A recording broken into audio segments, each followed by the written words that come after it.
funny things that you think's funny aren't funny. Give me cocks all the time. I want cocks all over me. The Alan Cox Show kicks ass, man. Welcome. Show me what you got. You're not going to see a lot of cocks on TV. Alan Cox from the Alan Cox Show. I don't know what it's about you, but I can't even stand your voice. I think you're the biggest asshole alive. It's going to be a great show. Let's kick it. I'll say kick it, and you'll just kick it with a tasty groove, okay? 1, 2, 3, kick it. Kick it. Come on. God damn it. Could you one time kick it? What the? Alan Cox. Here we go. He'll ad-lib. He'll be fine. It's the Alan Cox Show on 100.7 WMMS.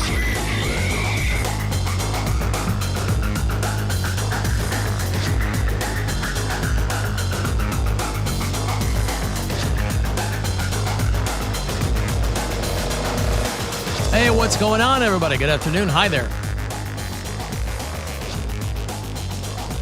Welcome. How are you? Let's talk about you for a second.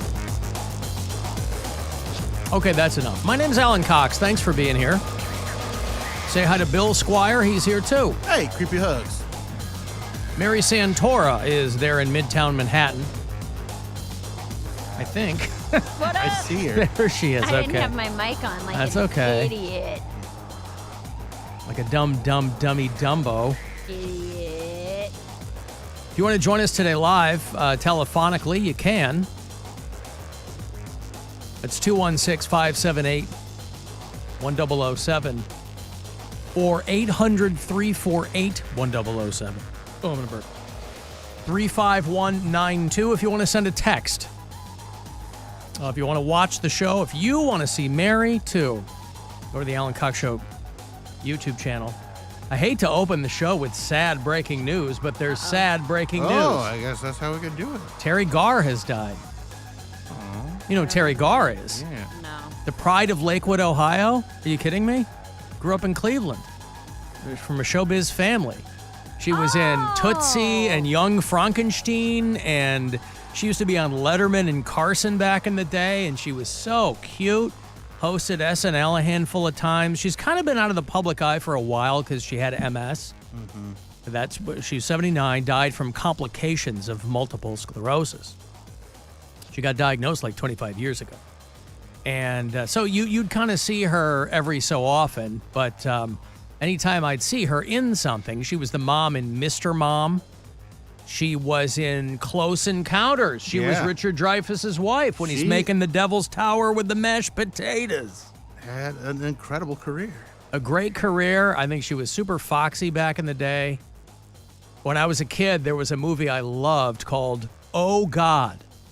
And there was this comedian named George Burns, who you kids won't know who that is, but George Burns was a guy who lived a long, long time, and he was always smoking a cigar. And he had a movie called Oh God, where he played the title character, but he was speaking to this guy, John Denver, the late singer and actor John Denver.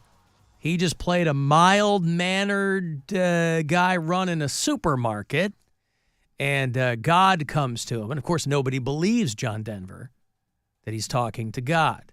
And Terry Garr was John Denver's wife. You know, that was like the common thread when you saw Terry Garr in a movie was that she was surrounded by guys who needed a lot of help. She was surrounded by men, and she was the kind of the guiding, calming, rational force to these people. She was Dustin Hoffman's girlfriend in Tootsie back in the day.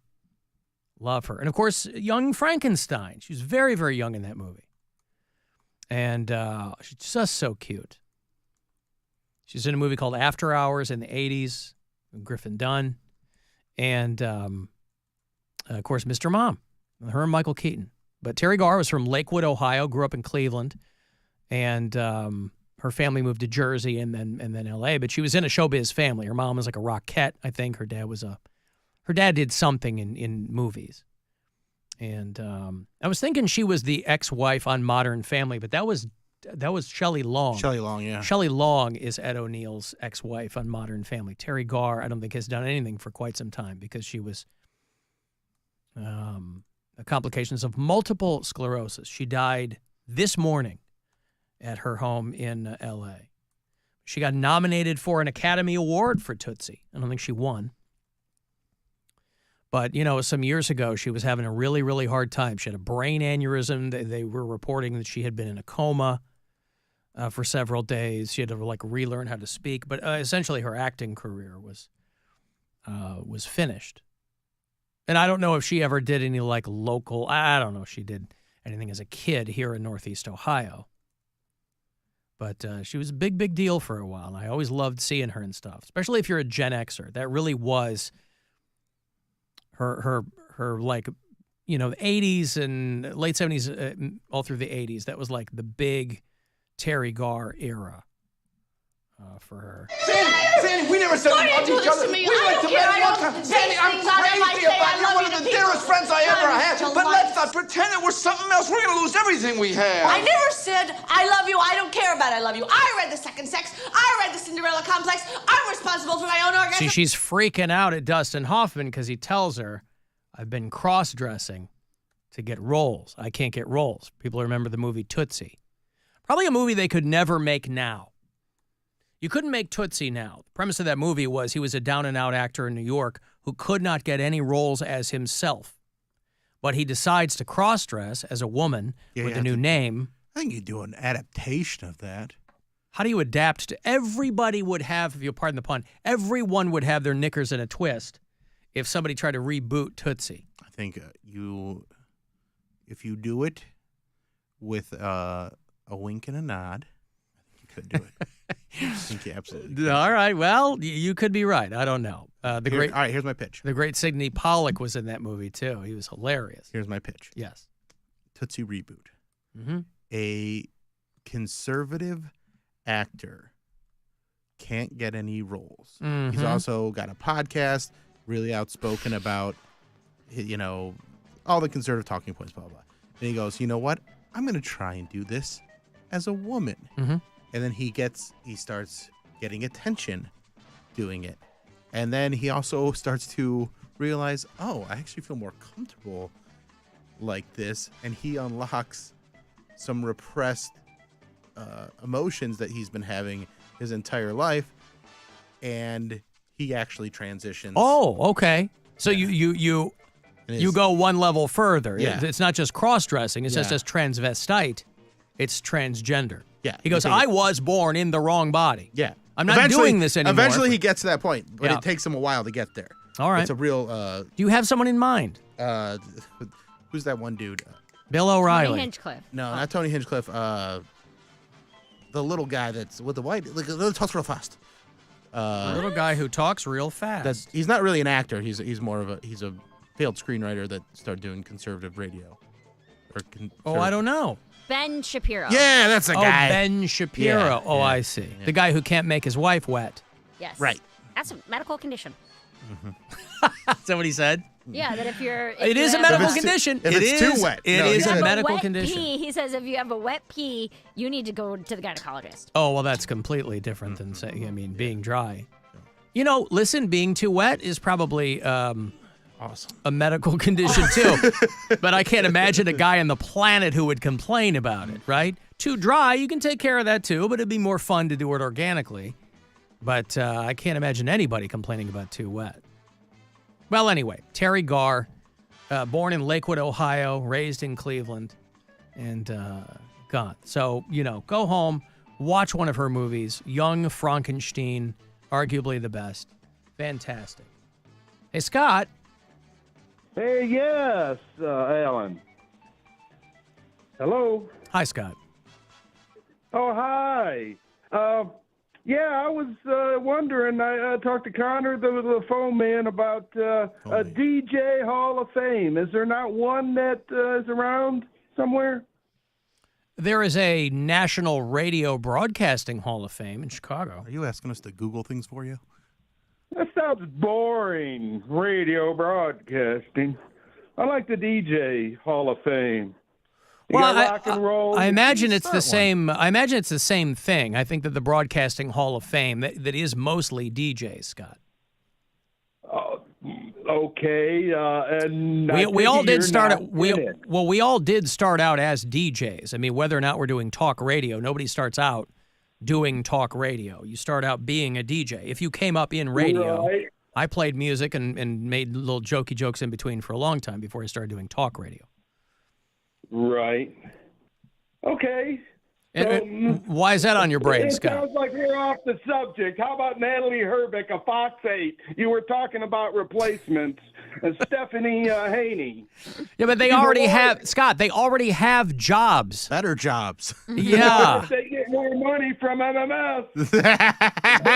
That's wow. funny. For a guy who's interested in the Radio Hall of Fame, you sure don't know how the business works, Scott. But why would you? You're not in it. I got a little idea. It's fair. No, you really don't. Okay. Common sense is not the tactics. Right. Yes, those people already have jobs, Scott. Well, Scott's not alone in this, by the way. I have a lot of people hitting me up with suggestions of people in local media. I'm like, they already have jobs. They're not looking for jobs, right? Now, if it was if you were suggesting like, okay, thank you, Scott.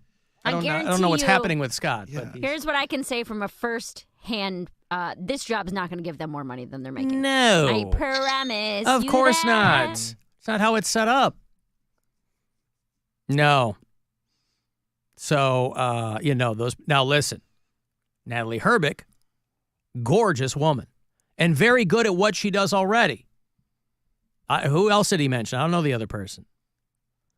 But Stephanie Haney, Mike Polk's fiance. Oh, yes, Fiance. right. Fiance. Michael Polk Jr.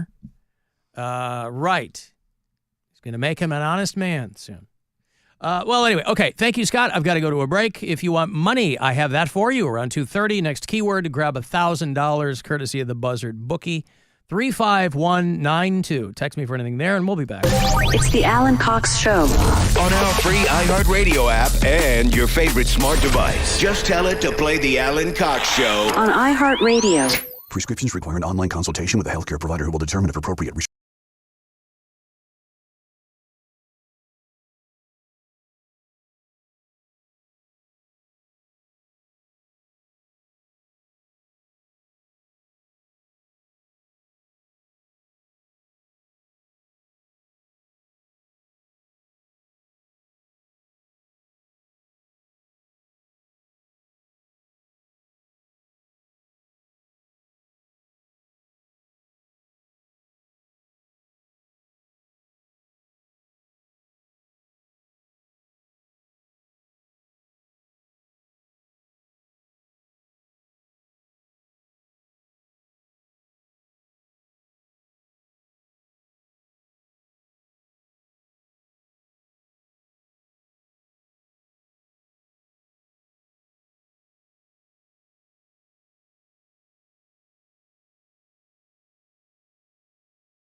our men and women in uniform. I've been a lifelong fan, 20 years in the military, come back, and to find your afternoon show is f***ing horrible.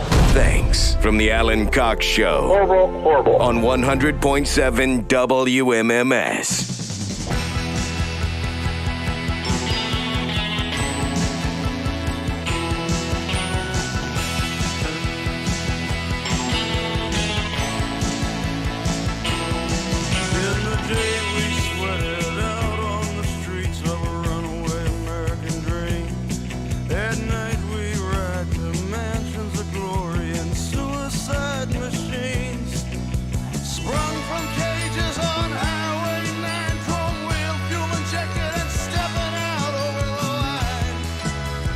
Oh, you know who this is? His voice might sound familiar. It's the Santa Claus. That's right. His name is Bryce Springsteen. Bruce Springsteen, of course. He made his name singing a live version of Santa Claus is Coming to Town. But he also had some popular songs, too. And this one, Born to Run, being one of them. This was the last-ditch effort, by the way, for Bruce Springsteen. This was not a guy people were paying attention to or listening to. And his record company said, you got one more chance. Whether you're a huge fan or not, I want you to imagine a world without Bruce Springsteen in it. At least not successful to the... Well, no, I mean, I like him, boy. I mean, he's, you know, yeah. But Born to Run, 1975, that's the one that really... his last-ditch effort, and boy, did it pay off. I was reading about this dude, Jeremy Allen White. Do you watch the show The Bear? Yeah. He's the guy on The Bear. Yeah. And girls just cream their jeans over this guy. He was in that wrestling movie, too, about those brothers that all, spoiler, and I think committing suicide or something like that. He did a Calvin Klein underwear ad that kind of broke the internet for about 36 hours. Chef. Yes, chef. Again, I said I was going to start using that to address everyone, and I didn't really adhere to that. I kind of, yes, chef kind of fell away. But he is playing Bruce Springsteen. They're doing a biopic called Deliver Me From Nowhere, and Jeremy Allen White is playing Bruce Springsteen. And, Scott Cooper is the director. If you're familiar with his work, he does great work. And there was a book called Deliver Me From Nowhere, and that's the name of the biopic as well. One of the guys from Jersey Boys is going to play, little Stevie Van Zandt, and they're rounding out the rest of the cast. But Jeremy Allen White will be playing Bruce Springsteen. You know, we were in Jersey for 4 days this past weekend for a friend's wedding. And you're never going to believe this, but wow, this was in Asbury Park, by the way. As in, greetings from Asbury Park. You might not believe this, but boy, is there a lot of Springsteen stuff in New Jersey. They are really leaning into that guy. You go into, anytime there's an antique store or like an odds and ends store, anything with the tons of shelves and dusty knickknacks on it, my wife wants to walk in. And so we're walking around, and even like gift shops, there's a lot of Bruce stuff. It's all basically Springsteen and The Sopranos, if you're in Jersey. Those are the big two pop culture tent poles there. So, there's a lot of Bada Bing lighters and things like that. A lot of Jimmy Gandolfini headshots. And a lot of Springsteen stuff. But, and he's got a thing on Hulu now, too. It's called Road Diary. I don't know what that is, but if you're a Springsteen fan, you've probably already watched it. I don't know if it's a live thing. I don't know if it's a documentary. I just know that when I fire up my Hulu, so I can watch a little Frasier comfort food, they'll have the Springsteen Road Diary thing up there. But lots of Springsteen in New Jersey, which, again, is no massive revelation, but especially there in Asbury Park. You know, if you're further down the shore, you don't see as much of it, but in Asbury Park, it is every 2 feet. First night we were there, after we had dinner with some friends, we went to this bar a few blocks away, and we ended up all kind of closing the thing down. But I was out in the patio. Some friends were having a smoke, and so I went out there and was talking to them. And there's this other dude, young guy, looks like maybe early 20s, quintessential Jersey-looking kid. He's got the tracksuit, got the chain on the outside, he's got the beard, he's got the, and I just start talking to him. I was a few tequilas deep, and I start talking to him. And so he starts talking my ear off about whether or not I'm interested in buying any real estate in the area. Because he's in real estate. You said yes. Well, this is one of these things now. I'm a millionaire. This is one of these things now. You can get into real estate if you don't know how to do anything else. You can, and you can make ostensibly a pretty decent living at it. And he was just getting into the business, but he was, the guy was nice kid named Nick. We did some shots later on at the bar, but he was talking a mile a minute. And I got the sense that he was kind of regurgitating the things that he had learned about the business at that point to impress upon me that if, in fact, I was interested in local real estate, that he would know what he was doing. How much? What'd you buy? I bought a whole block of properties. Wow, yeah. Alan. Right there, a couple of blocks from the boardwalk. Yeah, pretty excited about that. 3 or 4 of them, they're about $960 a piece. And so we're going to put some work into those. We're going to fix them up. And then I'm going to turn them into discos for the elderly. That's my business plan. Good plan. I've submitted a prospectus to you guys, by the way. Mary's just up the road. Elderly disco. Yes. Can I perhaps bend your ear and get you to bring back Papa Giuseppe's? On the Jersey Shore? Yes. I got to tell you, the reason that but we're going to make sure they know Cleveland pizza on the Jersey Shore. Oh, I see. Mm-hmm. What is Cleveland? Remind me what Cleveland style is? Oh, this is whatever. Style. No, not Ohio style. This is Papa Giuseppe is Cleveland pizza. So I want them to know that this isn't some loser New Jersey person. This is someone from Cleveland. Oh, I see. That is making better pizza than they make in New Jersey and will rub it in their faces. Well, that would be up to them if they thought it was better. They will. There's a hell of a lot more like, competition there. Better. I'll say that. They'll like the attitude of the ads. Yeah, they sure will. They like that. Hey, you ever think about Ohio? Now, do you ever think about Ohio pizza? Is it a thing? Who knows? But we're bringing it to Jersey.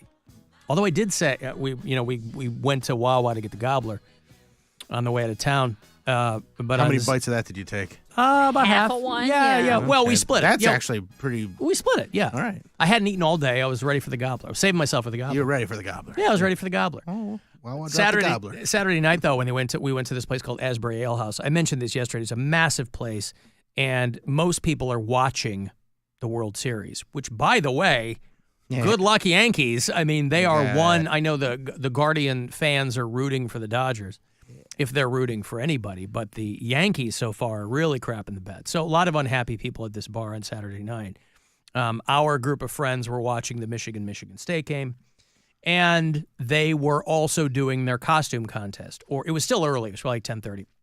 And people were filtering in for the costumes. And there's a lot of, Shreks and things like that. But I happened to be standing by the door when this girl walked in with her boyfriend. And he was a real tall guy, and he was in some dumb Slipknot thing. She was probably about 5'2", and I don't know what she really looked like, but she was dressed as Fat Bastard. Yeah. And it was all prosthetic. And I wish I had taken a picture. It was so goddamn good. I literally could not believe my eyes. I was laughing. I was talking to her. She had the prosthetic face. It wasn't like she put on a fat face and did some makeup. She looked like Mike Myers as Fat Bastard. That's she hilarious. had the giant calves, but the hook was this giant prosthetic face that she had done. The costume was 10 out of 10, but that would be the easy part to nail. She just did phenomenal work. We didn't stick around for the contest proper, but man, she was great. Above and beyond. Hey, Joe. Hello, Joe. Joe in Orwell, Ohio. Oh, boy. Hello, Joe. Going once. Going twice. Joe in Orwell. Okay. Thank you, Joe. It was, there's a lot of Springsteen, boy. Alan had Wawa put the gobbler into a pouch so he could enjoy it. Ugh. No, that's not true at all. Nope. It's not? No, but I've said when I'm going to go eat something, I'm going to eat it. Day to day, if I can squeeze a salad into my mouth to get my veggies, that's fine. I'm working. I got stuff to do. If it's the weekend or I'm traveling or something, we're going to go somewhere and eat, I will eat. So that's what we did. Stopped off. I thought that they had changed, by the way. I was going to ask Bill from South Jersey when he called last week, but I forgot. Used to be Jersey was one of those states where you couldn't pump your own gas. You can't. It's Oregon does it. Well, it's the only one left. I don't know how I misremembered or something, but I thought for sure that we had talked about the fact that Jersey did away with that. Nope. Where they were going ones. They were going to keep the pump jockeys, but you could do it. So I got out, and the guy's like, "I got to do that." I'm like, "Oh, you do?" Now I did remove the pump from my car when it clicked and was done. I don't know if I was supposed to do that either. Well, you're not supposed to do anything. You're not supposed to do anything. You're not supposed to get out of your car at all. Well, I did. Unless you go in to buy a power. Well, we went into the Wawa, yeah. But in your car. Yeah, I thought that it was self-serve or full-serve. Nope. Clearly, it is not. Wrong-o. Yeah. Dude, you're talking about you got to give away money, don't you? I do, yeah. And then I'll get right back to you.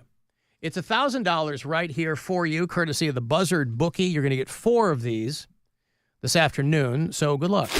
This is your chance to bet with the Buzzard Bookie and win $1,000 now. Enter this nationwide keyword at WMMS.com. Check. That's check. Enter it now at WMMS.com. Yes. You're just saying how when you are going to eat, you're going to eat. I'm on day 2 of a diet, and I'm ready to rip my head off. Are you doing a water fast? Hungry. Oh, really? No. I just generally, when I'm watching what I eat, before I get crazy and count macros and stuff, I'll just try to cut carbs because that's my downfall, sugar and carbs. So I've been eating egg white omelets and having salads for lunch. And so Sunday, Monday, today.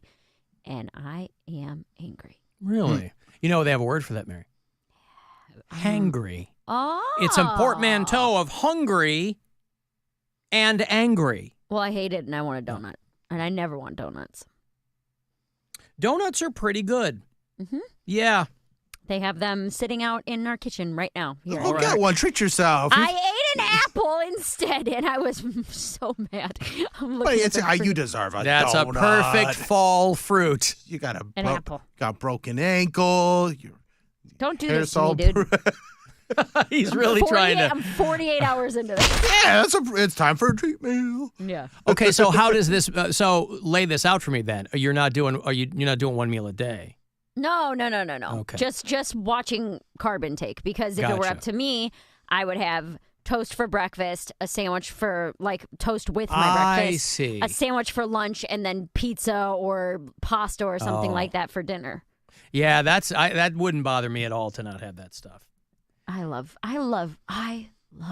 bread. I understand Bread you and is Oprah. so good. Yeah. No, bread's good. Again, if I'm at a restaurant or something and they bring out some bread, I'll have a piece. Yeah, it's good. I love bread. And I'm trying to, my goal, 1 slice per week of pizza. 1 slice per week. Because I was up to 3 or 4. I mean, if you're going to do it per week, you could probably have a couple pieces.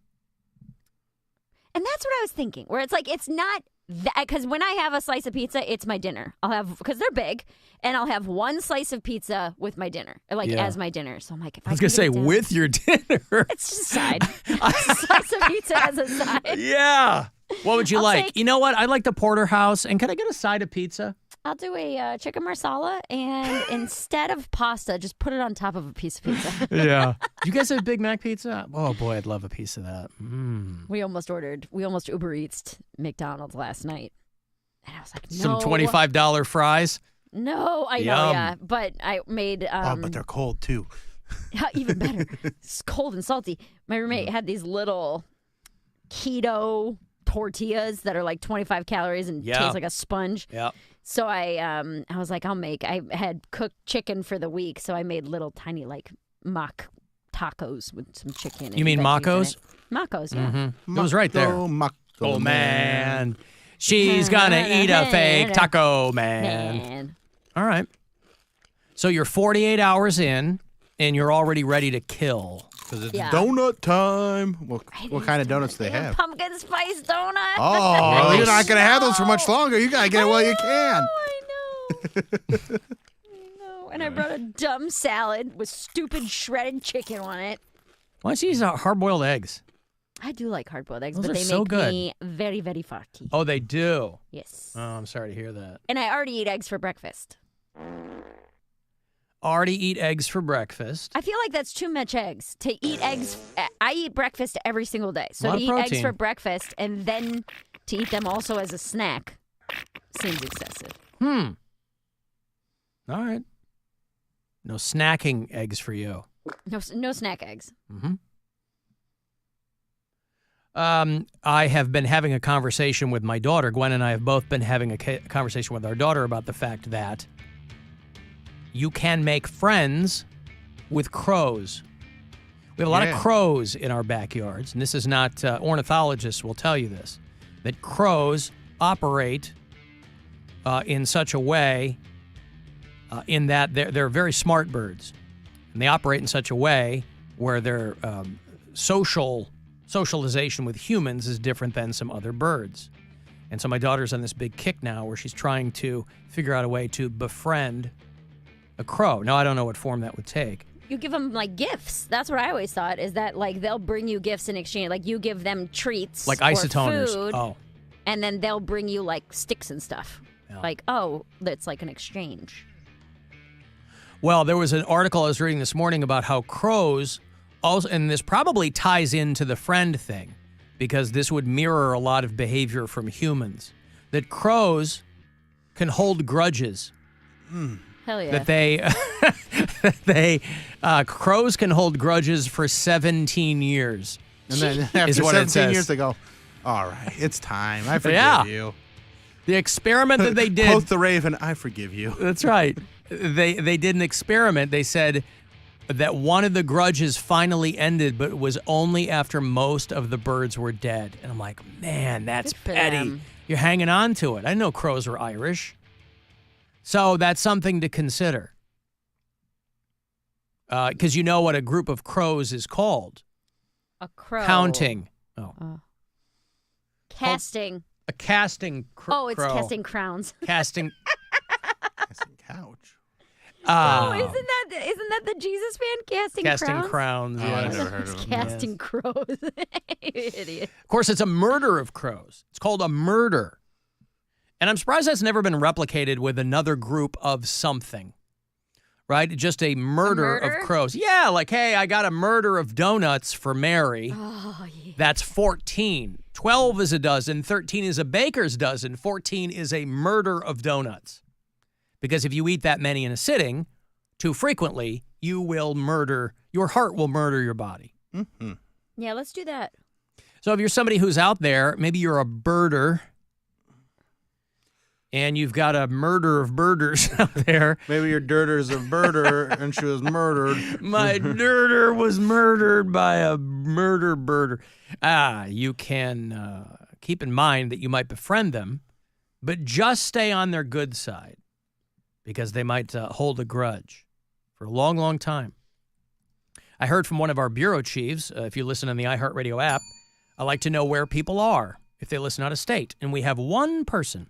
We have Andrea, who listens in Bloomington, Minnesota, on the app. And she sent me the video of, because you don't think about it very often, certainly not as close to Minneapolis as this is, but they scooped up a woman, and I'm going to show you her picture here, too, and it's going to shock you. She's like the personification of meth.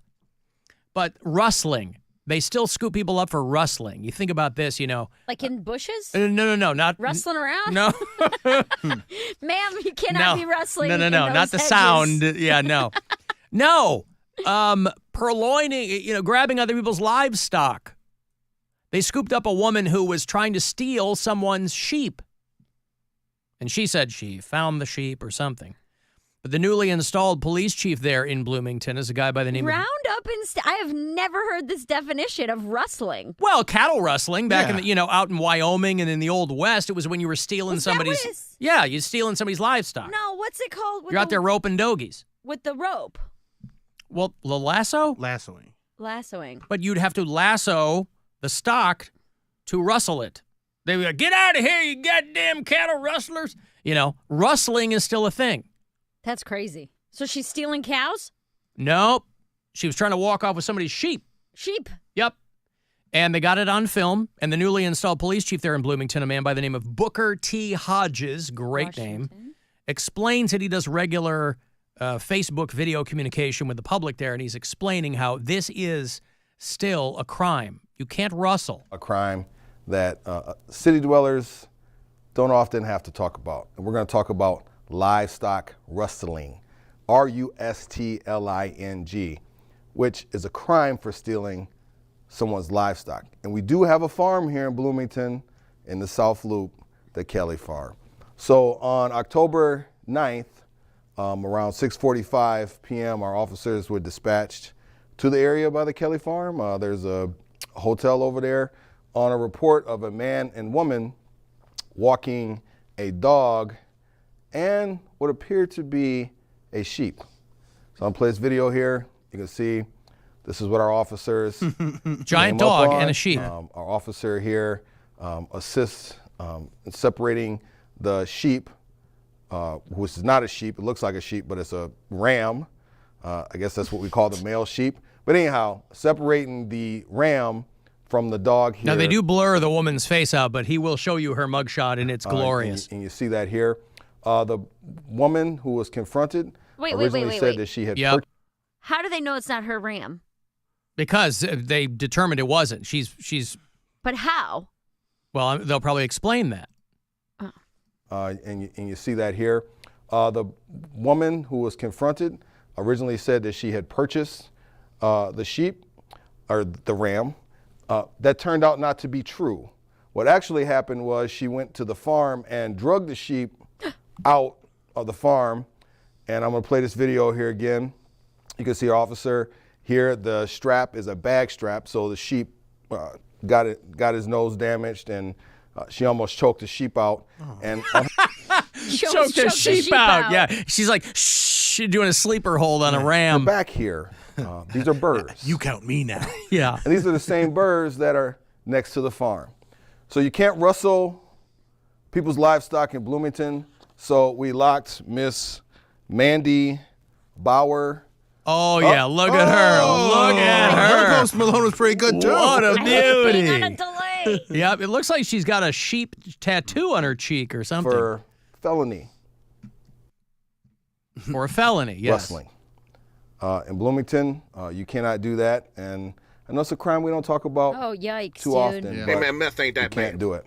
The ram is really pretty eyes, in good though. condition. The ram or the lady? People might be worried about him. Ram is the hung, dog, by the way. And she also had a bunny rabbit with her, have been returned to her since she's been released, and they're in her care. Yeah, you can't rustle anymore. What's in her hair?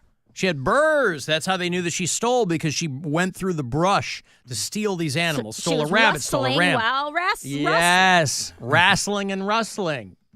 They got a statement from the ram. Ram you to your breed, your fleece, your plan be true, shape be true. Ram you. What is that from? Babe. Baram you. I forgot about that. Baram you. Although it does sound like more than one. It's a whole a murder of sheep? Yeah. Oh. It's a fleece of sheep. Yeah. I've got to take a break. Hey, want to go see Pop Evil? Pop Evil and Bad Wolves are co-headlining something called the Animal Instinct Tour. And they're going to play November 12th, Temple Live at the Cleveland Masonic. And if you want to go, I'll hook you up coming back. 35192. Text me for anything else. And you can watch the show if you want at the Alan Cox Show YouTube channel. The Alan Cox Show on 100.7 WMMS. And everywhere you go on our free iHeartRadio app. Rover's Morning Glory. Rover Big Bosses, Keith Kennedy in here. You've lost 36 pounds on one of these weight loss drugs. Now, I have cravings for ice cream and sweets. Do you have cravings on this drug? I occasionally do, but honestly,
Cosmic Sub Studios. Feed your Dave's Crave today. The Buzzard. The home of the Buzzard. Buzzard. This is 100.7 WMMS. Cleveland. It's time to give stuff away. Time to give stuff away. All right, you want to go see Pop Evil and Bad Wolves. They are your co-headliners on the Animal Instinct Tour. It's going to come through Thursday, November 12th. Temple Live at the Cleveland Masonic. Just a stone's throw from us here. Now through this Friday, by the way, if you go to Ticketmaster.com, while they have them, you can use the promo code WMMS and get your tickets for $10.07. Wink. So through Friday, you want to buy them yourself, strike out here, $10, 7 cents, Ticketmaster.com. But if you're caller 10 now, I'll give you this pair. Bad Wolves, Pop Evil, on the 12th. Good luck. 216-578-1007 or 800-348-1007. So environmentally friendly, they recycle every joke. The Alan Cox Show on 100.7 WMMS. Cleveland.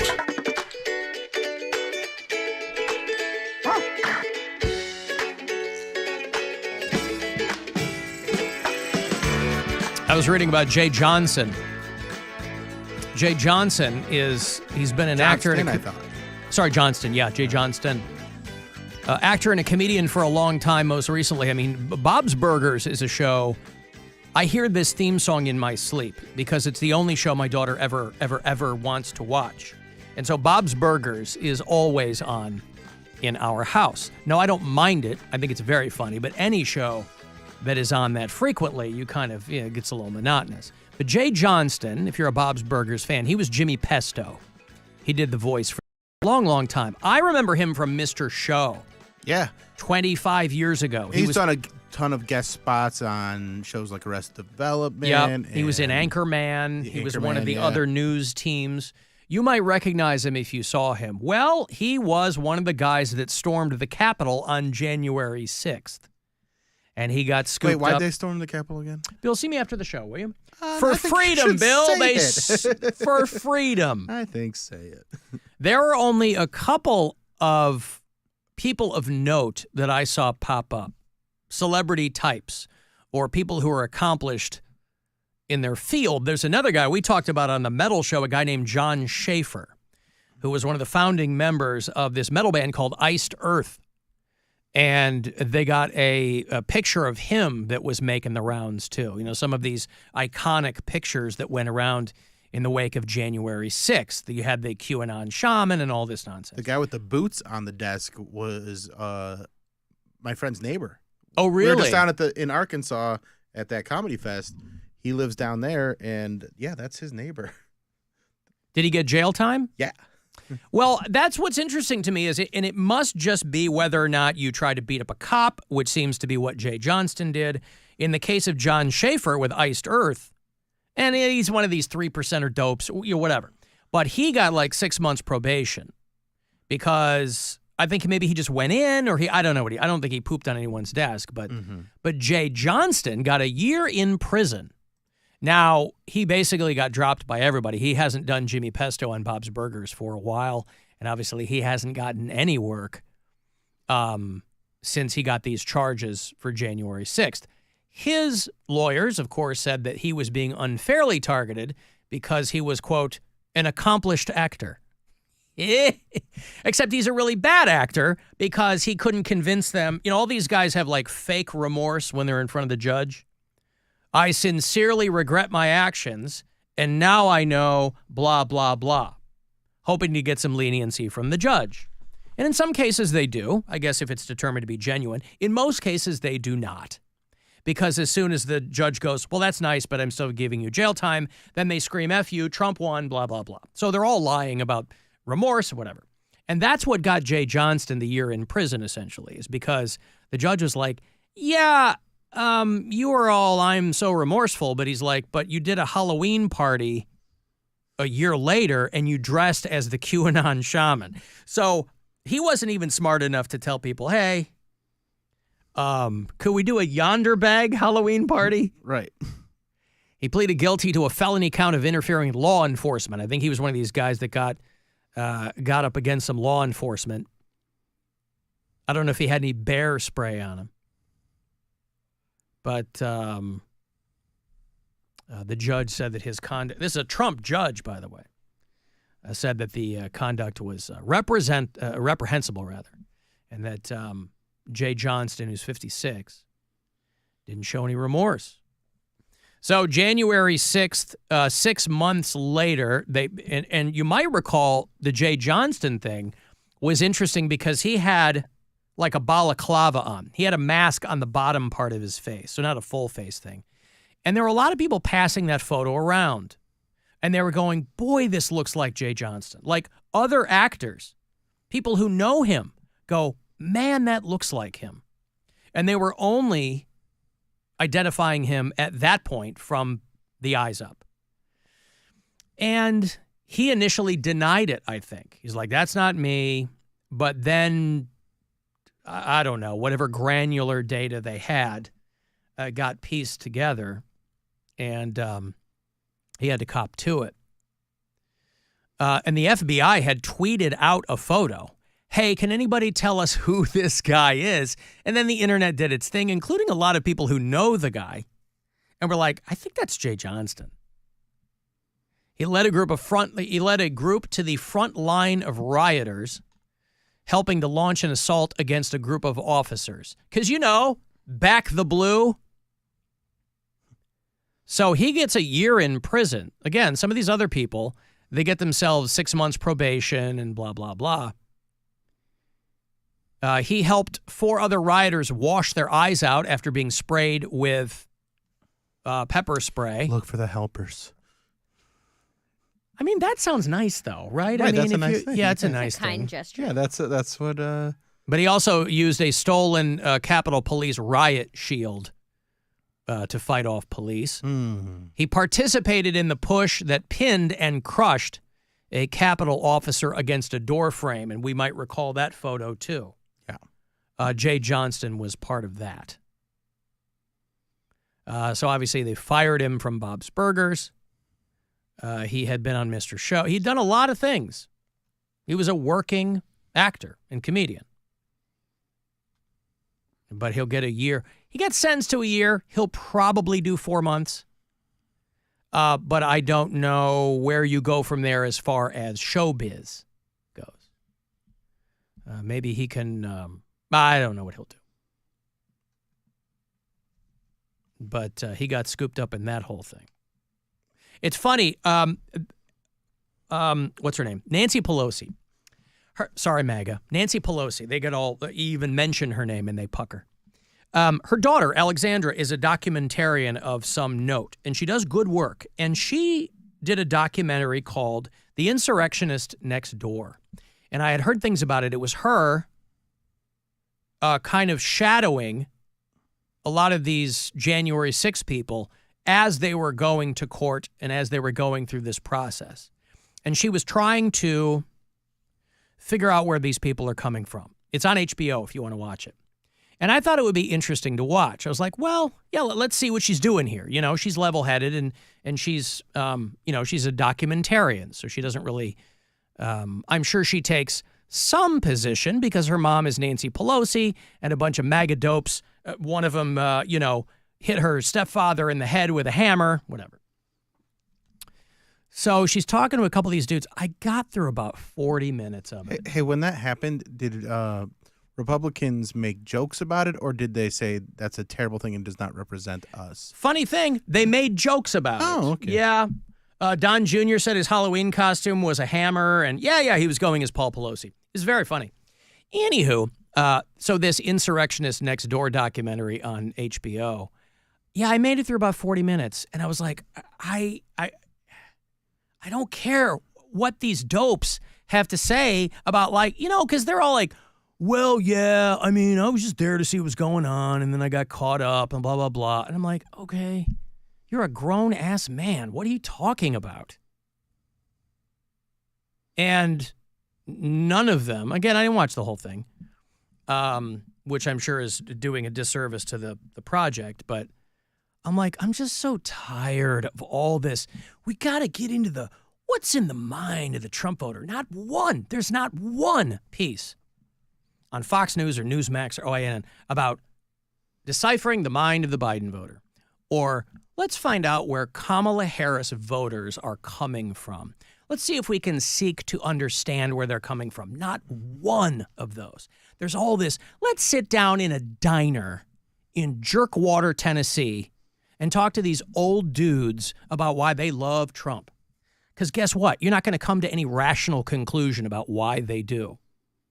And that's pretty much on display in these kinds of documentaries when she tries to pick these guys' brains. Well, but tell me something. And the guy's like, well, I don't know. I wasn't working. I was bored. Like, okay. I mean, I understand the spectacle. I understand going to something where there's a lot of people. And you go, hey, look at that. But, it's when they pull out the gallows and they start when they start pooping on people's desks.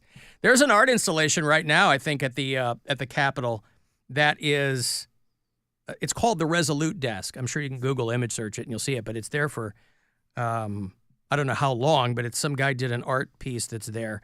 And it is a desk, and on top of it is like this brushed bronze poop emoji, like a sculpture of a poop emoji.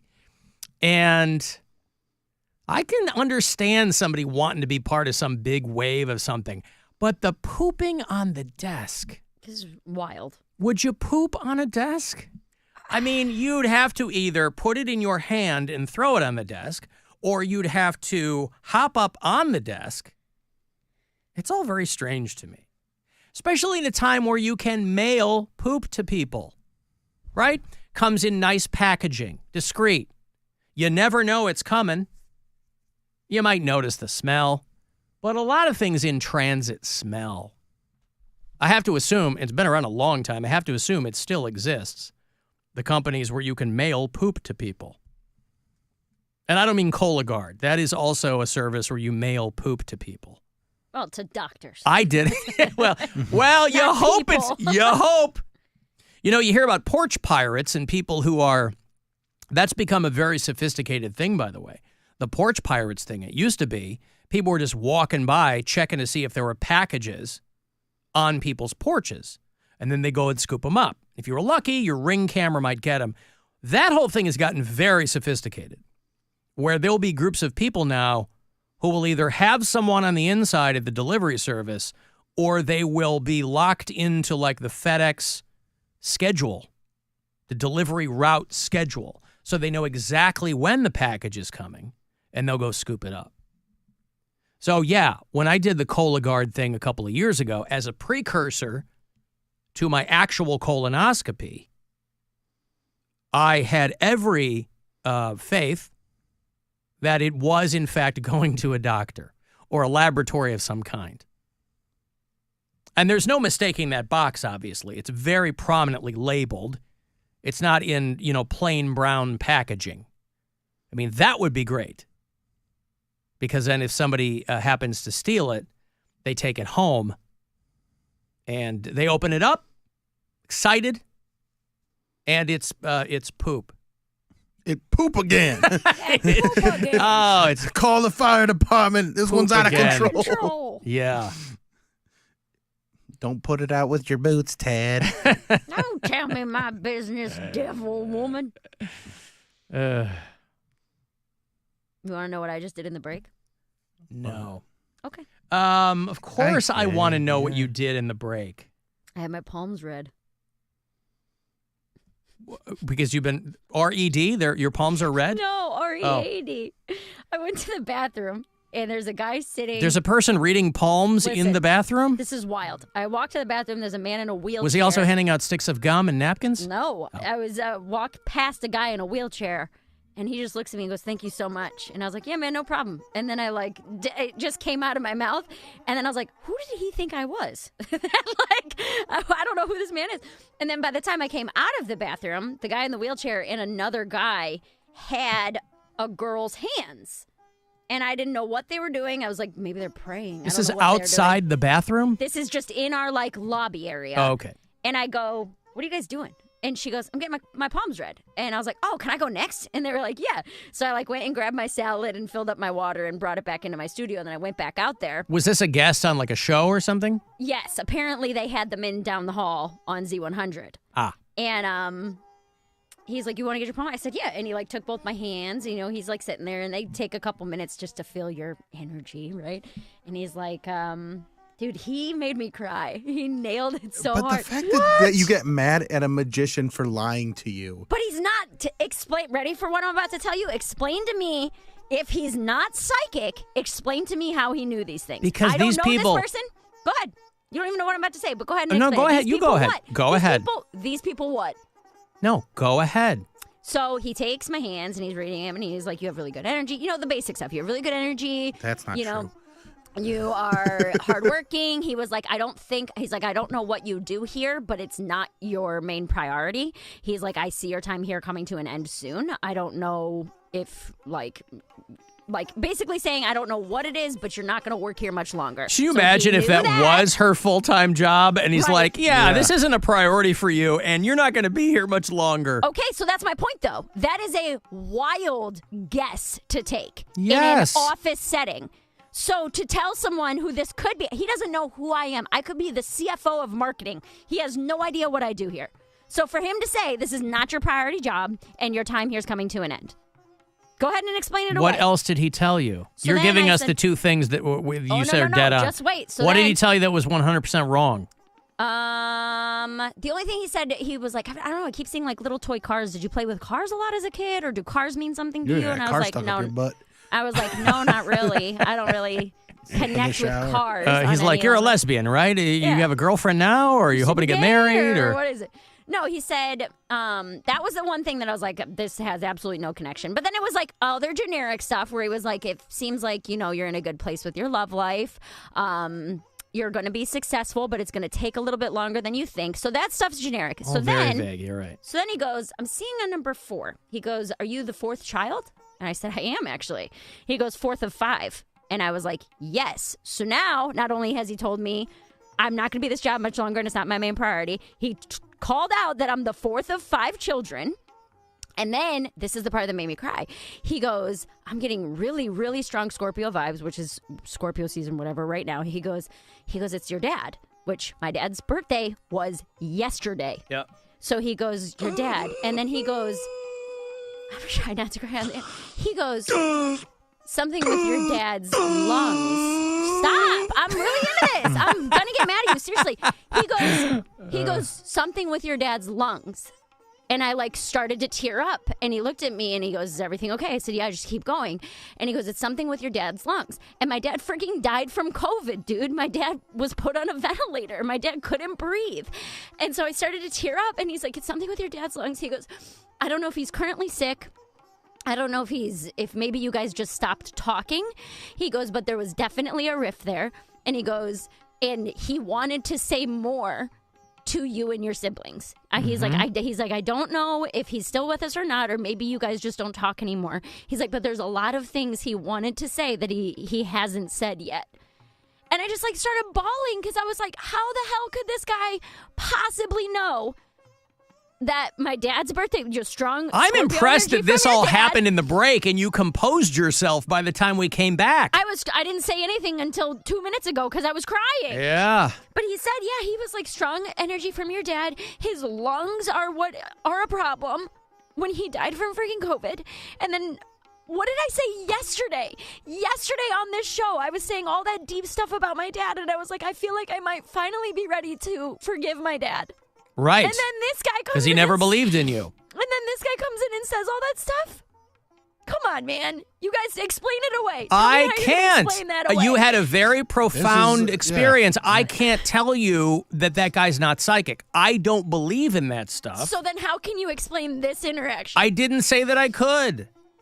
It's that The guy told you a lot of things. crazy. The guy told you a lot of bullseye stuff. I don't believe in that stuff, but I'm not telling you that you clearly had an experience with this person. That's like for him to. I have no idea. If I would have not gone to the bathroom in that break, he wouldn't have been here. the next break when I went out. You know what I mean? Maybe it wasn't as random as he would have you believe. Yeah, what if he's like... What if he's been what if, listening? what if he's, as you're walking away and he just winks and goes, remember, nothing matters. Yeah, right. He just listens to your albums. Hillbilly Bougie. Yeah. He's got it on his in his earbuds. Yeah. So that, I was like, not freaking I out. could but see I where was that like, would be very intense. Holy crap, dude. Like, there's those, you can't guess that many specific things in a row correctly. You can't. And yet I believe that somehow maybe you can, because these people are skilled. They're very, very skilled. They can make things that sound very, they can take vagaries and make them sound very specific. What now, part of that was vague? You're telling a good story. I'll give you that. I wasn't there. You're telling a good story. And if it meant something to you, that's all that matters. It sounds crazy. I feel like I just had a friggin' spiritual breakthrough where I was like, that was the sign that it's time to forgive my dad. That was it. I already felt like I was on the brink of it yesterday.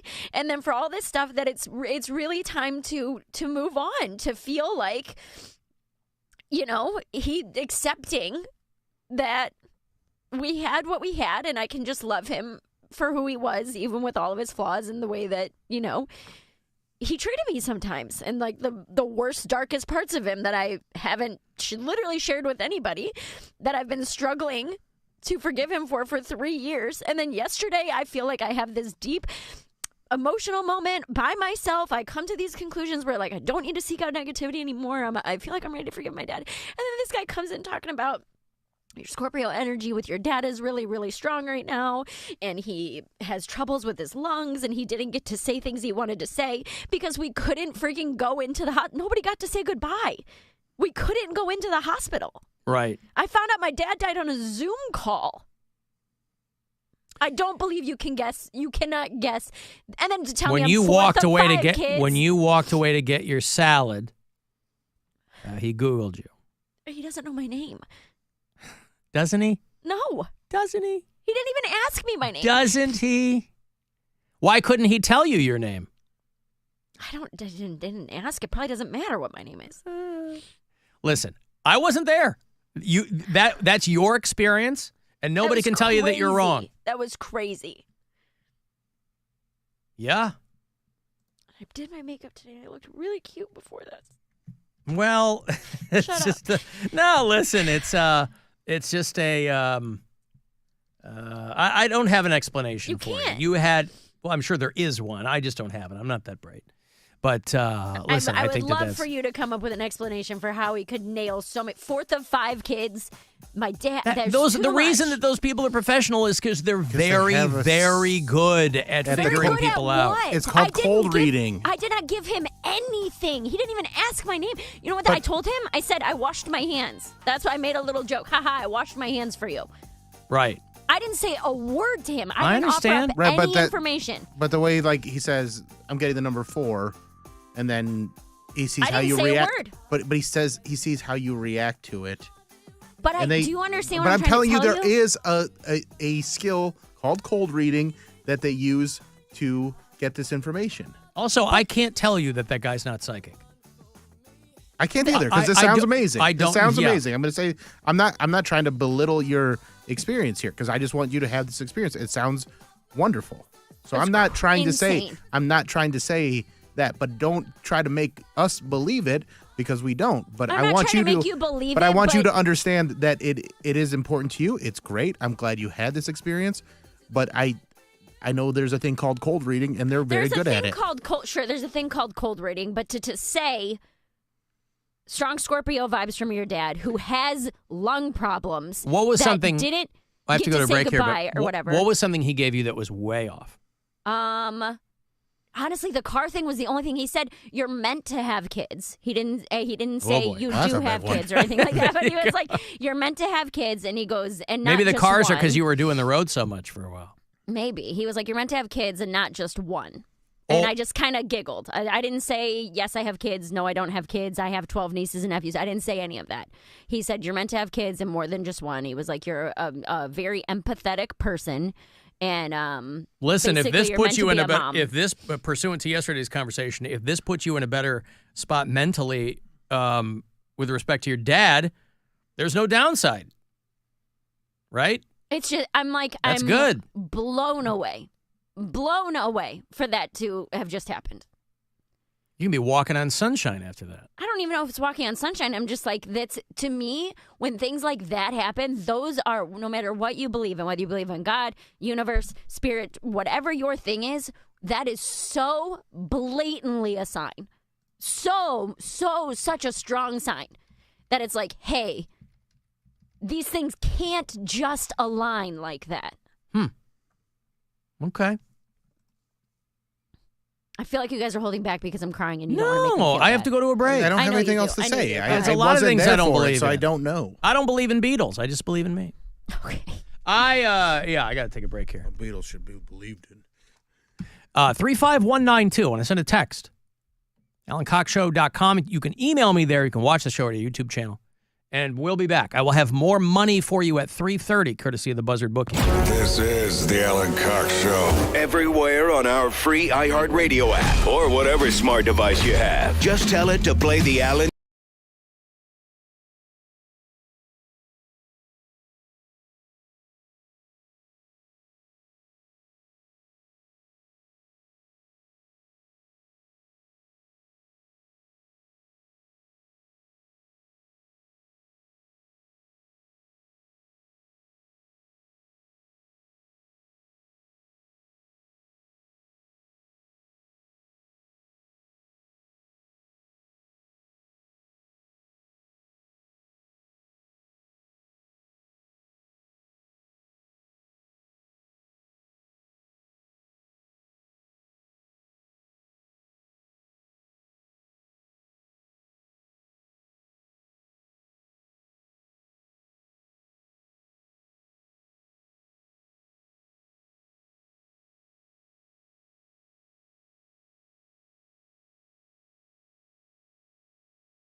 Time to give stuff away.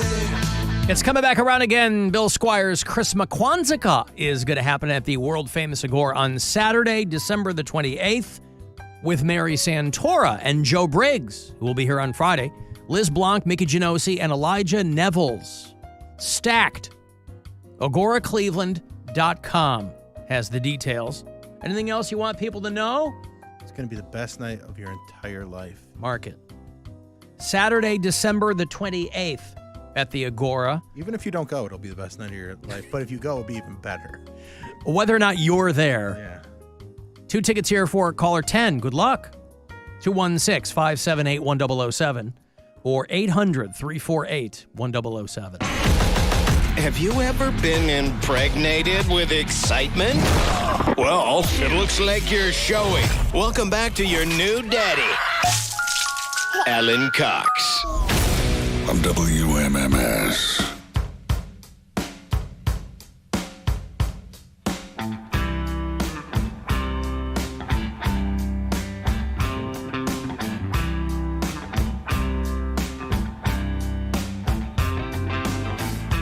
Bless my heart, bless my soul. Didn't think I'd make it to 22 years old. There must be someone up above. Say, come on, Brittany. You got to come on now. You got to.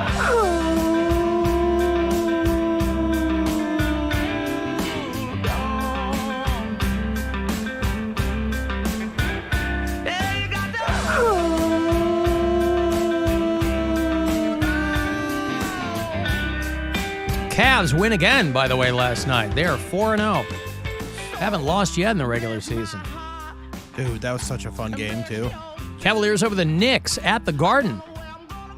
Wiping away all the bad vibes. 110-104, the final there. They set a record, they're part of a record, where 4 New York teams, one NFL team, a basketball team or NBA team, MLS team, and baseball team all lost on the same night for the first time in history.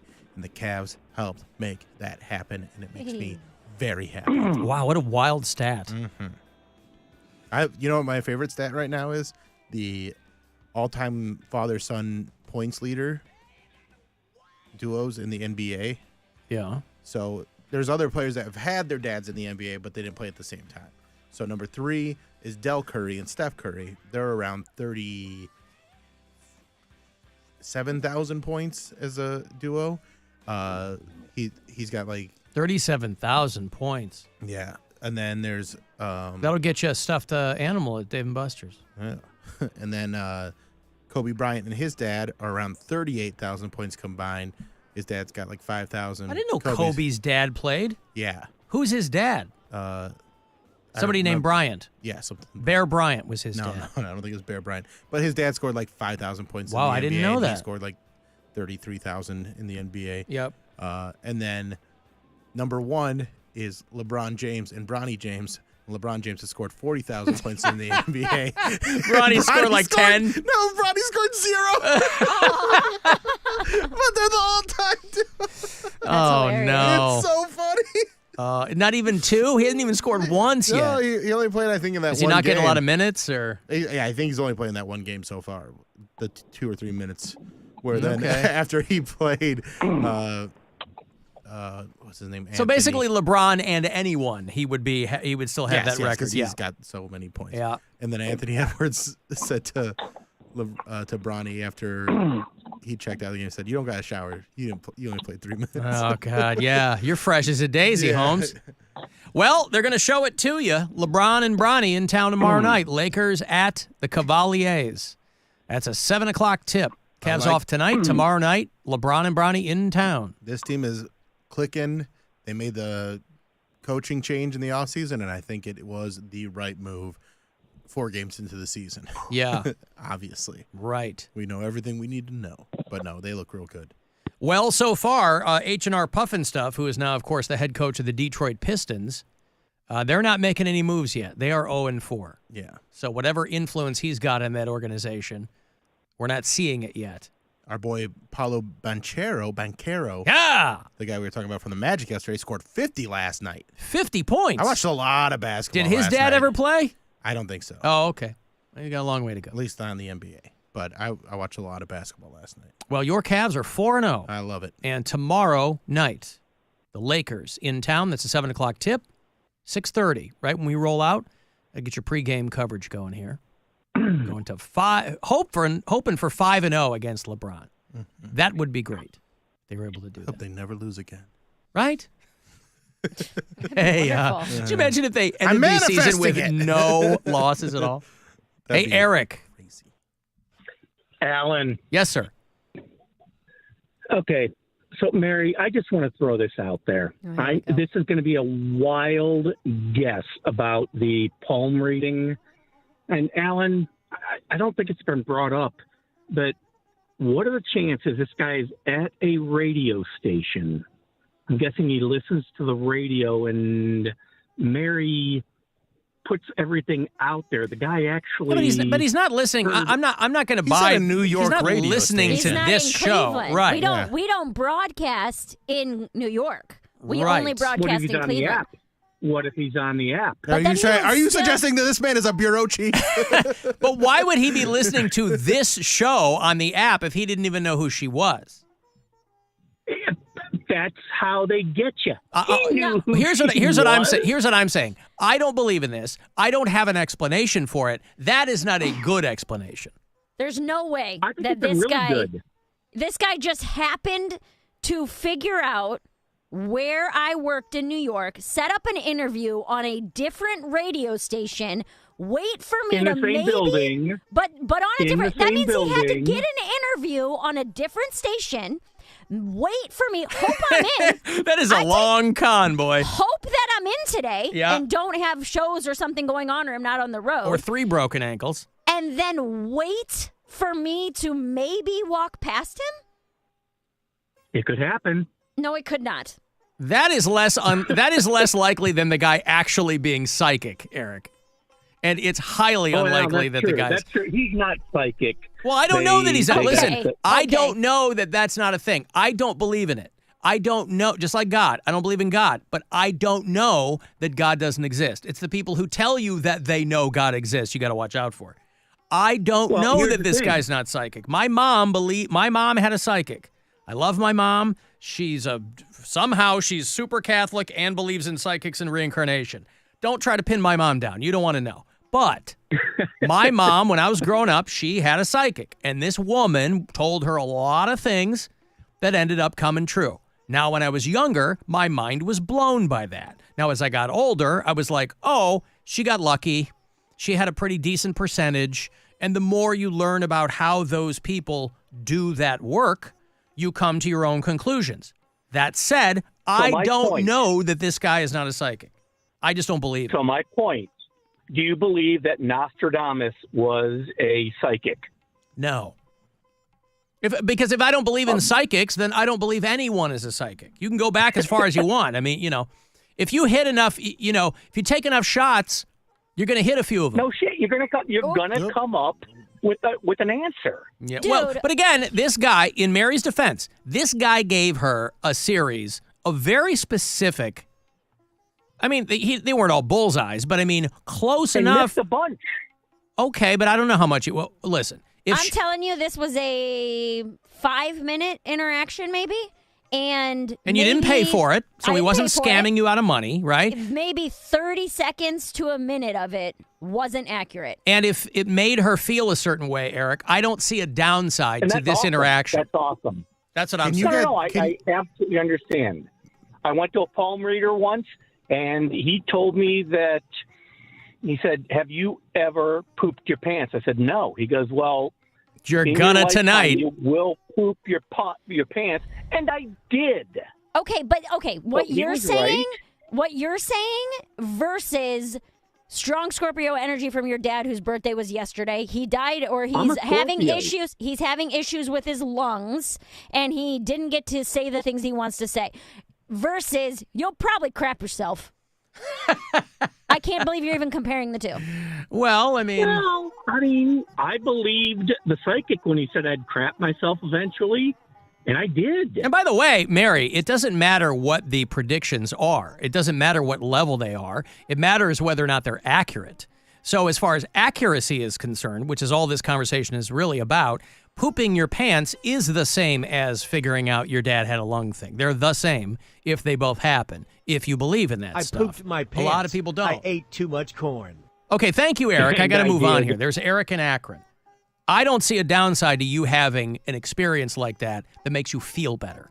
Well, so I went and got... I've never gone to a palm reader, or was it Pound Cake who went? We were in Jamaica. Yeah, and they got Pound Cake pretty good, and but he paid the guy like $20. He hit no. It was he? the resort paid for it. Okay, they paid for it. They had a table set up in the lobby of our hotel, and Pound Cake unknowingly was giving this guy more than because they ask certain. The guy was asking him a lot of questions. Yeah, not even a lot, but like they know how to ask the right questions and how to get the information. Then when he came to me and tried to do a cold reading on me, he's like, "Oh, you work in finance," and I was like, "Bro, no." Well, like, he couldn't get anything off me. Speaking of finance, let me give you this money, and then I want to get right back into that. It's $1,000 right now from the Buzzard Bookie. Good luck. This is your chance to bet with the Buzzard Bookie and win $1,000 now. Enter this nationwide keyword at WMMS.com. Bills. That's bills. Enter it now at WMMS.com. Mary, did he ask you a lot of questions? He didn't ask me anything. Okay, this is what I'm saying. He just, and here's the other part of it, his eyes were closed for a lot of it. He was like holding my hands with his eyes closed, talking. And like visualize what he was saying, like, I'm seeing this. I'm seeing the number 4. And then he would be like, I don't know, does the number 4 mean anything to you? Blah, blah. Like, he would say it first, but he wasn't like, tell me what you do here. How old are you? So when he said, he didn't ask me anything. When he said, does the number 4 mean anything to you? What did you say? Not really. I was like, I can't, like, no, not really. And he goes, number 4, no, you're the 4th of 5 kids. He came to that conclusion. I was like, no, I don't know what the hell the number 4 means. And then he said, you're the 4th of 5 kids. And then he said, I'm getting the energy from your dad. I'm getting very strong Scorpio energy from your dad. I just remember when we had that psychic in, and I brought her in specifically to read me. Where's the twins? And she couldn't read me, so she started reading Erica and accidentally got a bunch of stuff. And right. Well, she predicted that Erica would have twins. Here we are all these years later. And a hysterectomy later, no twins. No twins. Well, this guy told Mary she was meant to have children. Well, that was the other thing. He wasn't Which means he's a conservative Christian. He wasn't really Because all women, Bill, are meant to have children. He wasn't like making predictions or anything like that. It was more, I'm telling you, it was more like he was holding my hands and he was looking at my palms and like, like I said, those first couple minutes, and then he would close his eyes and he would say, I'm seeing this, I'm getting this. This is what I'm receiving. And then tell it to me. And everybody's texting me, it's just this guy listened to the show. There's no way this guy listened to this show in New York when he's on his show. We do not broadcast in New York City. Right. Or even on the app. So that one I will reject. If I don't know what the explanation is, but that is not the explanation that this guy was listening to this show. He'd have to listen for a year to piece together all of Mary's psychological CV. He couldn't listen to just yesterday's show. I actually learned a lot about Mary from this because I didn't know any of this stuff. Okay, yeah, right. You'd make a terrible palm reader, Bill. Yeah, if this happened in Cleveland, I would 100% be like, oh, this guy knows me somehow. He's What's seen his my name comedy. again? He does. His name was David. He gave me his little pamphlet. Yeah, what if this guy told you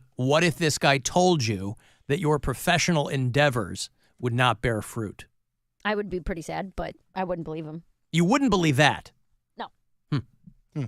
That's okay. Here's my big thing with these, all right? It's take what resonates, leave what doesn't, sure.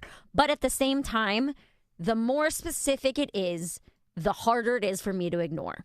You can take a 50-50 shot on... Well, that's probably true of anyone. Yeah, you can take a 50-50 shot on, hey, your job is you're gonna get fired. You know what I mean? But for him to say this isn't your main job, this isn't your main passion. Well, he saw how you were dressed. He knew you weren't the VP of marketing. I'm wearing a jeans and a hoodie. I'm not wearing Yeah, you're not like the a VP of slob. marketing. Well, and it's radio. We're all losing our jobs. yeah. Some dying mediums. Oh, yeah. These terrestrial podcasts that we do. He knows that nobody working in afternoon, that's their main gig. Yeah.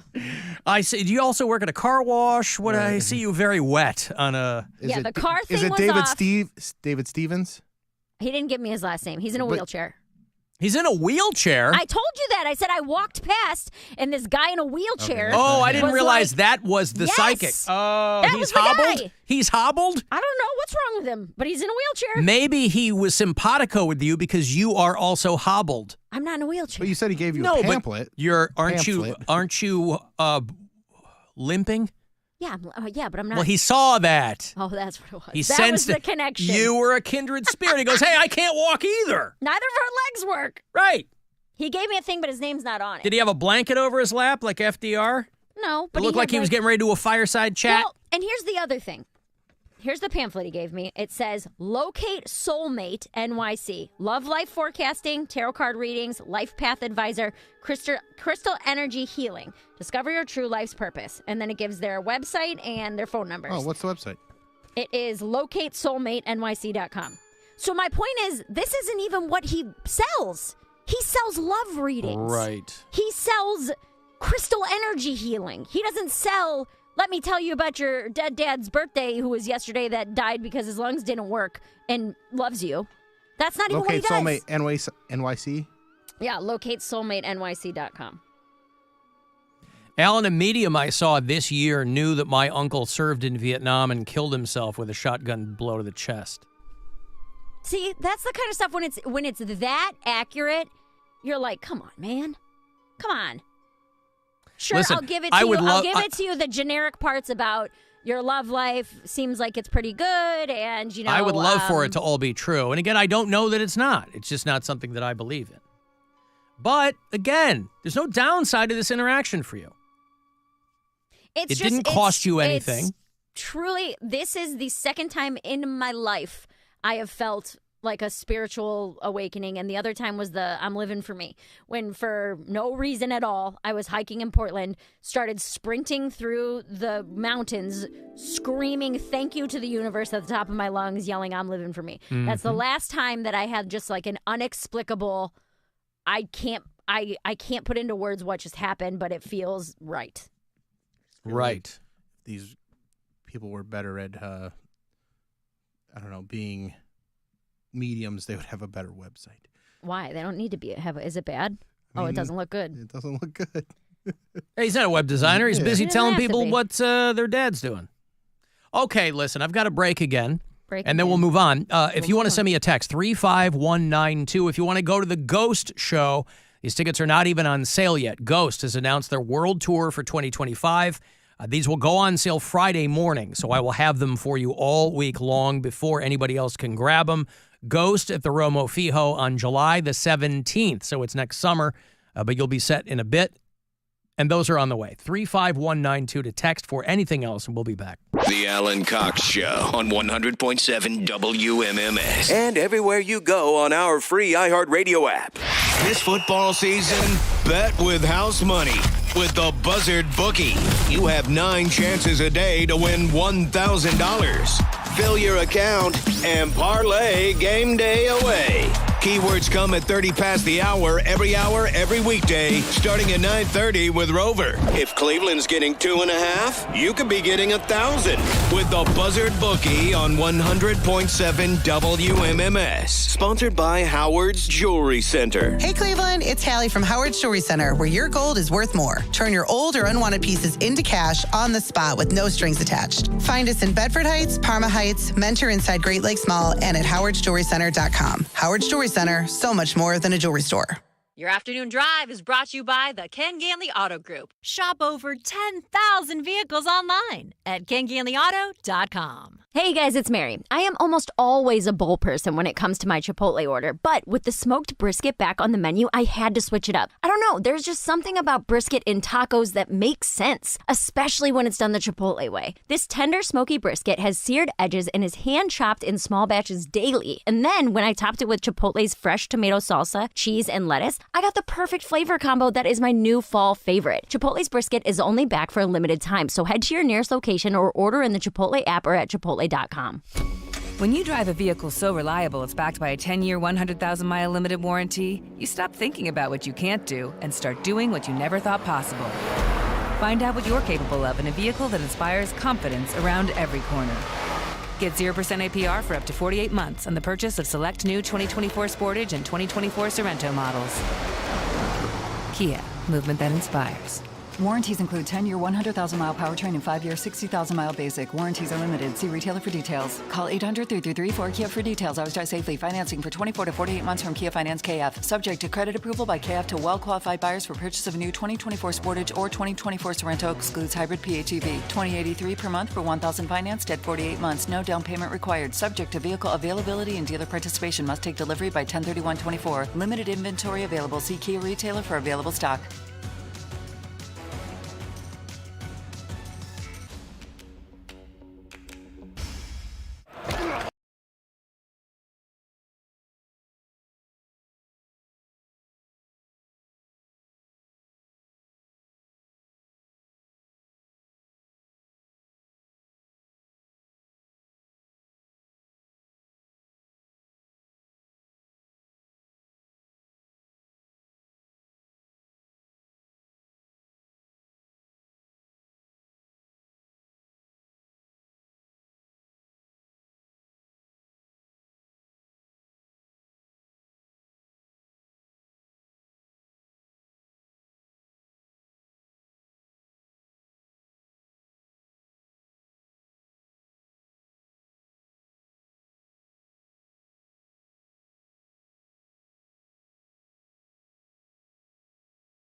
always there. My friends get scared when he's out to play, but he's good fun and he's here to stay. Oh, Alan.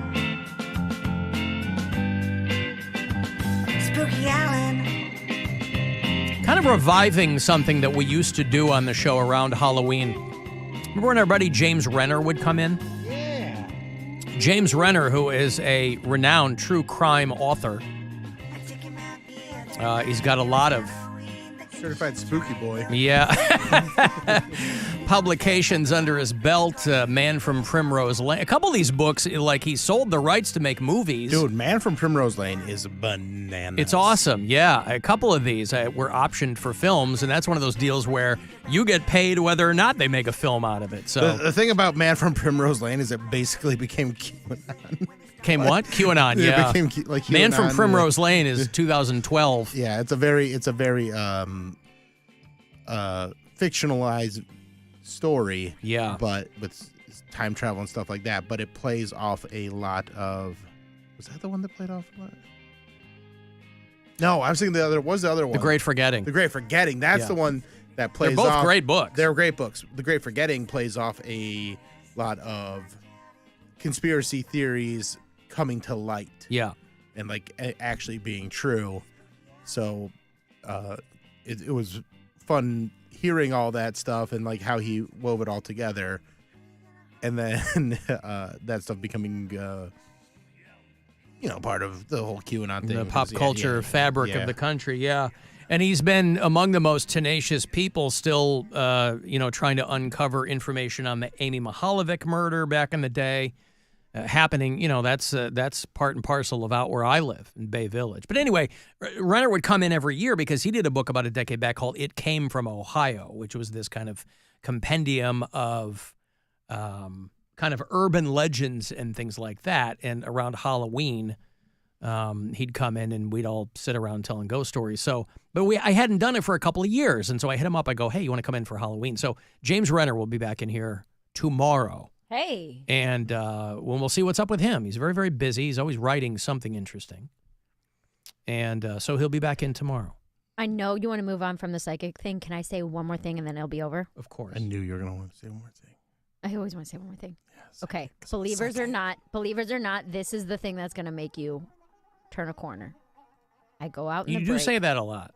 You go, how can you guys not believe? I go out in the break, and what is waiting in the kitchen? A psychic. The psychic is up and walking around. Sandwiches. Oh, sandwiches. And what was I saying 2 hours ago? How badly I wanted to have sandwiches because it's been 48 hours without carbs. And I'm having a sandwich. Praise be God. Wait a second. Praise be to He. So wait, if you didn't have a donut to satisfy your carb craving, why are you going to have a sandwich? Because it showed up at the right time. Oh, the donuts were too early. Donuts were before my psychic interaction.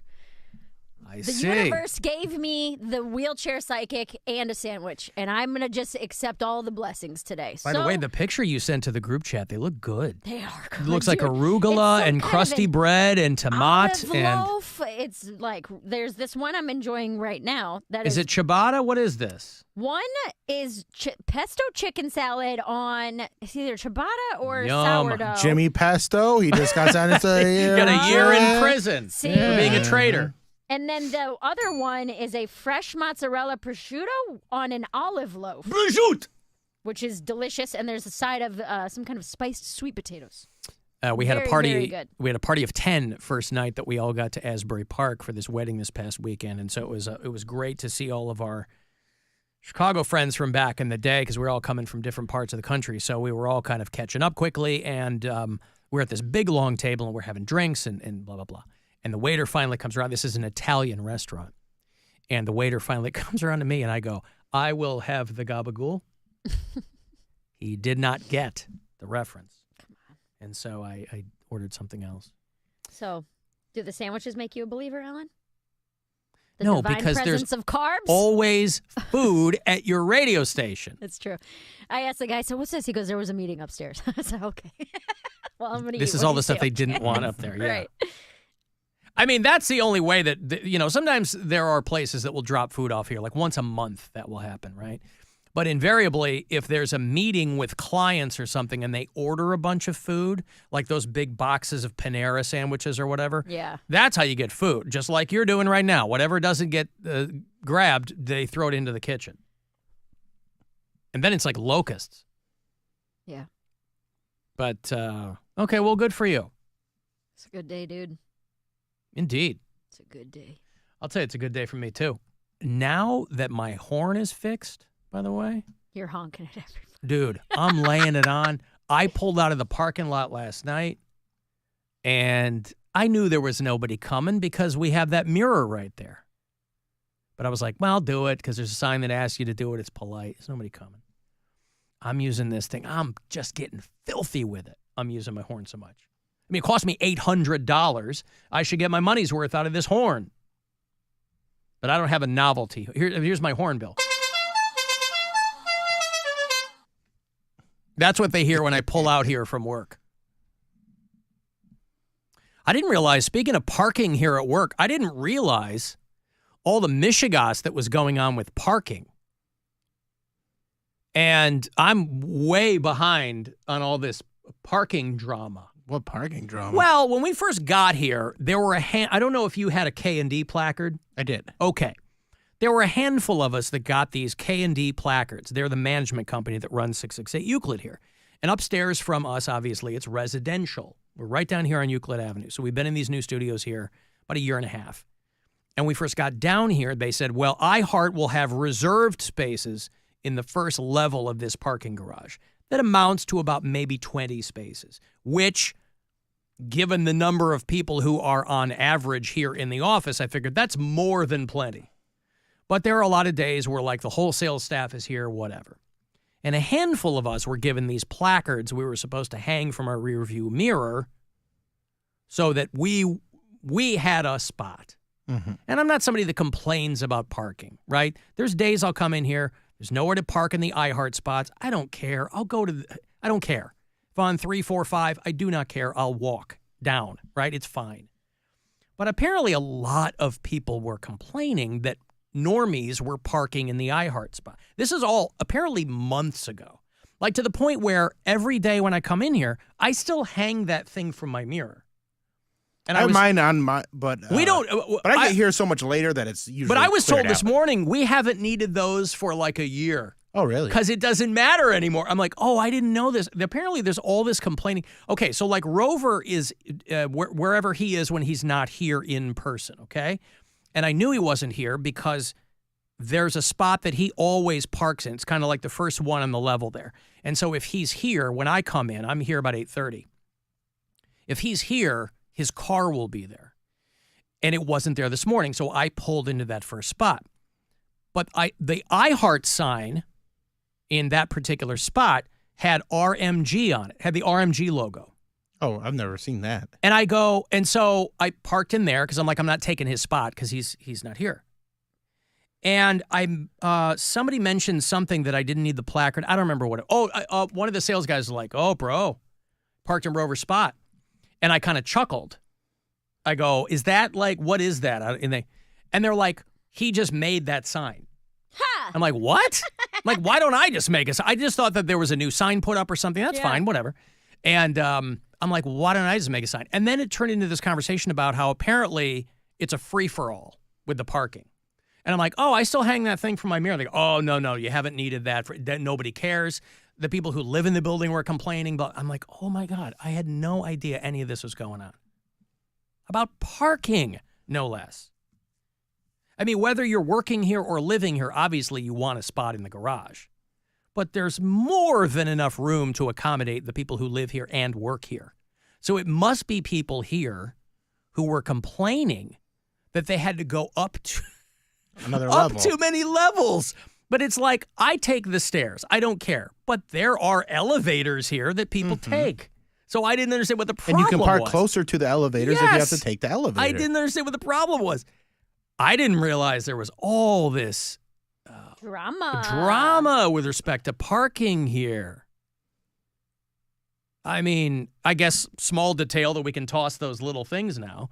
The hangers from the mirror. So I had the iHeart one and then they switched it out for the K&D one. Yeah, I never had an iHeart one. I had a No, you had like the original one that we got had the iHeart. No, I didn't have symbol. that. You just had the K&D. K&D one. Okay, Yep. so I've had the K&D. Maybe they one. ran out of them. I don't know. Yeah, the K&D one, I still have, and I'll put it down from time to time. But I guess we don't need to. Okay. But also, I'm like, why doesn't everybody just make their own sign reserved for B. Squire? Yeah. Why not? I mean, I get Nobody's here checking. after people leave. So, like RMG's gone, all the morning show people are gone. So I've not had any interactions where people are Right. like, You got a "Yeah, bunch of yeah." spots. Yeah. So, yeah, I had no idea. But imagine complaining. And who do you complain to? I don't know. Hey, man. I don't Okay. think. I don't know. What? Because I initially thought when we were here that placard meant that I could park anywhere.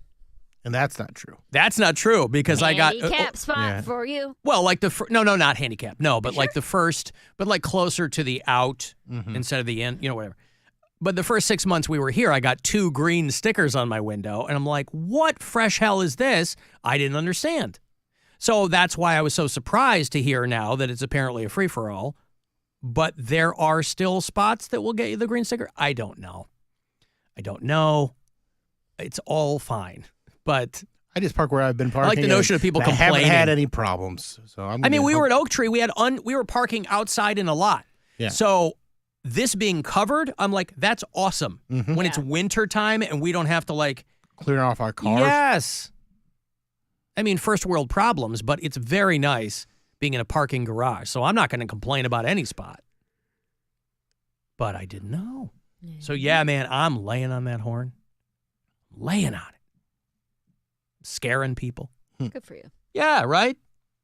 I'm making sure that there's no wildlife anywhere near where I am.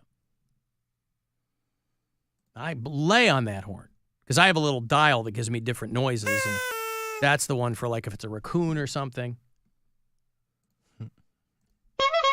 That's the that's the one for if I'm in the flats. That's the one I like to use because it's jolly. There's a jauntiness to it, and that one's good too. Messages on the iHeartRadio app. If you are an out-of-state listener, that's a great way to get a hold of us. And also let me know where you listen. James is in Tampa, Florida. Deanna listens in Birmingham, Michigan. Kyle is in Gastonia, North Carolina. Adam's in Elmore, Vermont.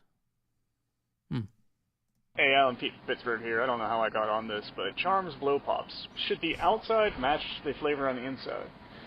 For instance, if it's a cherry outside, cherry flavored inside. Bubblegum, not just a tutti frutti flavor. Strawberry outside, strawberry inside. Blue raspberry, grape, etc. The bubblegum should match the shell outside. Hate the show. Just an idea. Oh, because we were talking about blow Yeah, pops I like that. yesterday. I like that. I like that idea, but I'm fine with the bubble gum being in the middle of a blow If pop. it just being bubble gum. Yeah. Yeah, it's not that. It's gonna not lose its that flavor. Big of a deal. But no, but I don't think it's if they were to make necessary. them better with more, They're not going to do that. Yeah, I don't think they need to, but I wouldn't mind that. Because all the time they seem to be changing stuff. It doesn't necessarily need to be changed. You might have seen the articles, by the way, because Halloween is in a couple of days, that there's been a change. Reese's Cups have been unseated as the most popular Halloween candy. They're usually number Candy one. corn? They are, yeah, they are the perennial winner, are Reese's Cups. And they have been supplanted by M&M's M&M's. and Sour Patch Kids. What? Those are both tied for first, or Reese's got down to 3? Reese's down to number 2. Sour Patch Kids number 3. Candy corn number 7, though. When I they love rattle off candy the top corn. 10, candy corn is great. If there's a bowl of candy corn, I'll grab a couple of I'll kernels. eat the whole thing. Oh, really? I have No, to. I don't want that. I have to specifically That's way buy too much. the individual packs like that you give out at Halloween of candy corn, because if I buy a bag of it, I will eat the bag until I throw up. I love candy do corn. it. Really? Do it I'm for dead the serious. gram. No. I love candy corn. I was surprised that hot tamales were ranked as high as they are. They're like top 5. And I'm a little tired of the Butterfinger disrespect, by the way. I don't like how much it gets stuck in your teeth, but I do love a Butterfinger. Listen, that's part of the consequences. Like, I'm gonna F around and find out with Butterfingers every time. Yeah. Twix and Kit Kat are probably my top two. Listen, most candy is made in the greatest city on earth, Chicago, Illinois. Most candy, Chicago-based, M&Ms and Snickers and Skittles and Butterfinger and Ferrara Candy Company is there. They're making Lemon Heads and Atomic Fireballs, and Mondelez is there, and they're making your Oreos and your Sour Patch Kids, and Mars Wrigley is there, and they're making Starburst and Skittles and all that kind of stuff. So, the point being is that when there is a change of the guard with your candy, you can probably thank the fine people of Chicago, Illinois, where it probably starts. And these are all, there's no new candies that are getting on these lists. Because I have to make the decision now at Casa Cox, and I've asked my daughter, what candy is going to go out for Halloween? Because she will already be trick-or-treating by the time I get home. Popcorn balls. No, I think she wants to put out Sour Patch Kids, which is an A-plus choice. I like that. Sour Patch Kids are dynamite. So I like that. But I was thinking we'll probably have one giant bowl of just cooked pierogies. Oh, yes. And then God, I love pierogies. And then I'll have another giant bowl of loose Sour Patch Kids. Did you see the video my roommate and I made about Halloween? I did. The We cats. just posted it today. I happened to see it. I looked, I go, what the hell is this? Well, it was like, Your ass is in it for a half a second. Well, because you're like showing cheek. She zoomed in when maybe she shouldn't have zoomed in. Wow. But, that's the premise, is that we're like new to we're new to kids, so we don't know what to put out for Halloween. So we give like a pill bottle and 2 loose Oreos and Benadryl and crystals and stuff like that. There's a lot of kids who need that non-drowsy Benadryl, though. They do. That's not bad. They're allergic. It's cold and flu season. Yeah. But it's also supposed to be 72 degrees for Halloween, too. It's going to be 77 here. Which is a really nice change, because like It's last awesome. couple of years, I feel like it was 40 and raining. Yeah. Which blows. 2 years ago, it snowed. I remember that because Yeah. my house in Cleveland, the neighbors there go all out for Halloween. Like, they decorate their whole yard. They set up like 3 candy bowls along the way of their yard, and then they have a huge folding table that they'll have like boxes of cereal and like full-size candy bars, and then they have like an alcohol station with the hot cider and the crock pot and a couple different kinds of booze for adults. Like, they go full out. And I remember 2 years ago, they were still doing it, still sitting out there in the snow with a fire going. I was Yeah. like, good for you My guys. neighbors right across the street always have hot toddies out there. Yeah. For the adults, which is awesome. Mind if we analyze your video real quick? Sure. Okay. Are these women that were never children? Yes. Yeah, they don't know how Halloween works. They don't know how Halloween works. Okay, The only that's- way they know that Halloween is drunk, slutty party Okay. Halloween. Right. Okay, so all right, now that makes more sense. Does that make they more would- sense? Yeah, that They wouldn't- were born at age 19. Yeah, they're born at age 19 and they've never heard of Halloween until today. Or children. They were in or comas, children. Bill. Okay. Yeah. The real shining star of that video is the last 5 seconds, because my roommate tries to bring her cat outside, and it's the hardest I've laughed in months, was watching this cat absolutely freak out and try to escape her. Oh, God, it was beautiful. I'm so glad we caught it on camera. Was the cat like, this premise is flawed? I don't like this at all! Alan, how about small baby oil bottles There you for go. trick or treat? I get it. What about a bowl of sloppy Joe meat? There you go. Hey, Roseanne on her show had a loose meat sandwich restaurant. Yeah, just but do she that. had it out for Halloween. Pack of buns, get yourself a big old bowl there of sloppy Joe meat. I like the bowl of Pho. Yeah. One slurp per child. We get it. You like broth. All right, I got a break. If you want to send a text for anything, 35192 to do it there.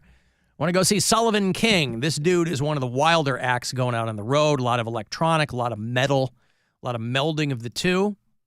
And MMS presenting Sullivan King February 10th at the Agora. I will have those tickets for you on the way back. We got Hot Celebrity Goss from Perez Bilton on the way, and another $1,000. Next keyword is coming from the Buzzard Bookie around 4:30. It's the Alan Cox Show. Everywhere on our free iHeartRadio app. Or whatever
Open the free iHeart app. Search Halloween Radio and listen now. iHeartRadio. Free never sounded so good. Give stuff away, time to give stuff away, time to give stuff away, give stuff away.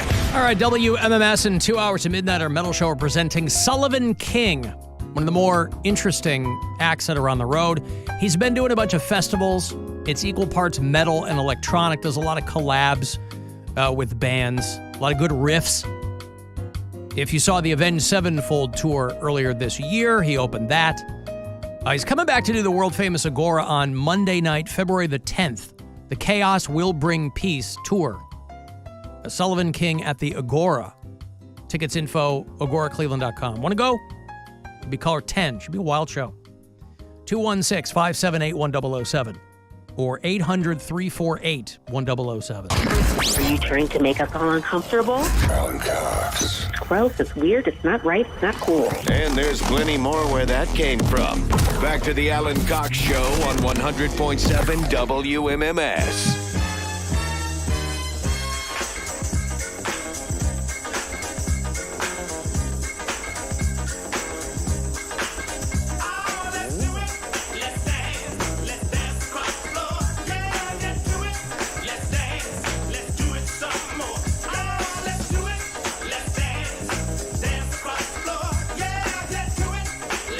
I've got more money for you here in about 7 or 8 minutes, another $1,000. Get your courtesy of the Buzzard Bookie. Listen for that next keyword, 4:30 and 5:30, your last two chances to win today. And then it starts all over again tomorrow morning. Rover's got it for you. Stansbury's got it. I'll do it again. So plenty of chances for you still to win. We got hot celebrity gossip in a bit, courtesy I of... predict this will make Mary mad. It always makes me mad. Yeah, I know. So he's right count. on then. That doesn't count. That's psychic. My psychic ability. Did you have a sandwich? I did. I had two. They're little. They're like cut into party sandwiches. They weren't two full-size sandwiches. No, but they didn't look that Alan would small eat half in of that one of picture. those. Hey, you would do eat you. half of one? Alan would eat Oh, half of Alan would eat half of one. Well, yeah, it's a lot of bread. It was a lot of bread, and I'm really happy about it. Mm-hmm. Everybody's giving me a hard time when we had dinner there in Jersey at that Italian restaurant because the menu was either these heavy-duty pasta dishes or pizzas. It's Italian. No, I understand. I know what Italian food is. I'm just saying I'm always looking for something that, to me, is a reasonable portion because I don't like to eat a ton and I don't like to waste food. So I ended up getting two sides, which admittedly I didn't realize one was a side. I got meatballs and I got a side of arugula. Because I'm like, I just want a meat and a vegetable. I didn't want to, I love pasta, but I'm like, I'm not at 9:30 at night, we're having dinner. Like, I'm not going to have a giant thing of ziti. So I got the meatballs and the side of arugula. No effing ziti? No effing ziti. And it was good. Was it just cold arugula lettuce? Plain arugula. Or was it wasn't like sauteed? Well, or had no, like it was like, dressing or- nope. Nothing like that. Now, again, I thought maybe it might have been dressed. I would have been fine with a little bit of something on there. But no, it was plain arugula. I didn't even know you could get a side of lettuce. I didn't either. But everybody's like, what did you do? I said, I got a side of arugula. It's a vegetable. I wanted a vegetable with my meat. I'm not a huge arugula fan. I think it's kind of bitter. But I ate it. I call it spicy spinach. Spicy spinach. So but it's not spicy. It's bitter. I think it tastes like peppery. Doesn't taste like that to me. So my roommate and I just had a conversation about arugula this morning because she calls it arugula. Okay. Indiana. It's supposed to make the sound like an old-timey horn. Arugula. Yeah, that's what it's supposed to sound like. But she kept calling it, and I told her because I bought arugula at the store, and it was wilted, and I guess I didn't look good enough. But I was like, I feel like I want to return this, and she kept saying arugula, and I was like, that's not how you say that. And then we looked it up pronunciation on Google, and it was arugula. And I've literally until today never heard someone say that before in my life. And then you just said arugula. That's how I've always heard it. That's how I've heard it. Or rocket. Some people call it rocket. I've never heard that. I typed in arugula pronunciation. Aruca vesicaria. Arugula plant. And did it say that? Did it tell you what you wanted to? Because when you click the little, there's like a little sound icon. It said arugula. Arugula. Wait a minute. Well, Google says arugula. Arugula. She gaslight you. No. I did it. Arugula. Is there another one above it? Arugula. Well, that says American pronunciation. What's the British pronunciation? Hold on. Arugula. Just with a little lilt. It's completely the same. Arugula. Hold on. Where did I find this? I'm telling you, I saw it. It was on my phone. Trump-backed justices took... Not that. That's an ad. Those dumb Trump ads. Hold on. This will tell you. Arugula. Arugula. Where's that from? EmmaSaying.com. Just Here we go. Googled it. Wait, ready? Yep. Arugula. See? What is that on? I type it in on my phone, arugula pronunciation, and the very first little thing that shows up, I can't tell where it's from. This is where what it says. Arugula. Arugula. Well, I have a feeling that if you pronounce it either way, they would know what you were talking about. And that's the point of communication, right? We just had this conversation this morning. Well, I had a side of arugula with my meatballs at dinner the other night. And it was pretty good. It was all right. Whatever you call it. Arugula. I've heard people slaughter that word, so I think either arugula or arugula. Did Mary say she loves Butterfinger or a buttered finger? Both. Yes. That's what I'm talking about. Hello, who's this? Hello. Am I on the air? Yeah, who's this? This is Woody from the East Side. What can I do for you? I'd like to talk about candy bars if I could. It's Halloween. Oh, Woody! I didn't know who it was. I didn't have your name on my screen, so, and I didn't recognize it. I thought it was somebody who was drunkenly calling me, and maybe it still is. Not yet. Yeah. Not yet, brother. All right, lay it on me. I don't know if any of you guys are going to recognize the name of this candy bar. It's called a Twin Bing. A Twin Bing? I've never heard of that. Yep. I've never heard of that, no. It's the best candy bar on planet Earth. And I think it's made in Sioux City, Iowa. Oh, so it's a regional candy that you know because you're an Iowan. Yeah, well, I thought that maybe Alan, it might have made it all the way out to Chicago, when in its distribution heyday. If it has, I've never heard of it. This says you can get it locally at Walmart. Really? Yeah. It's good stuff, man. It looks like it's covered in chili.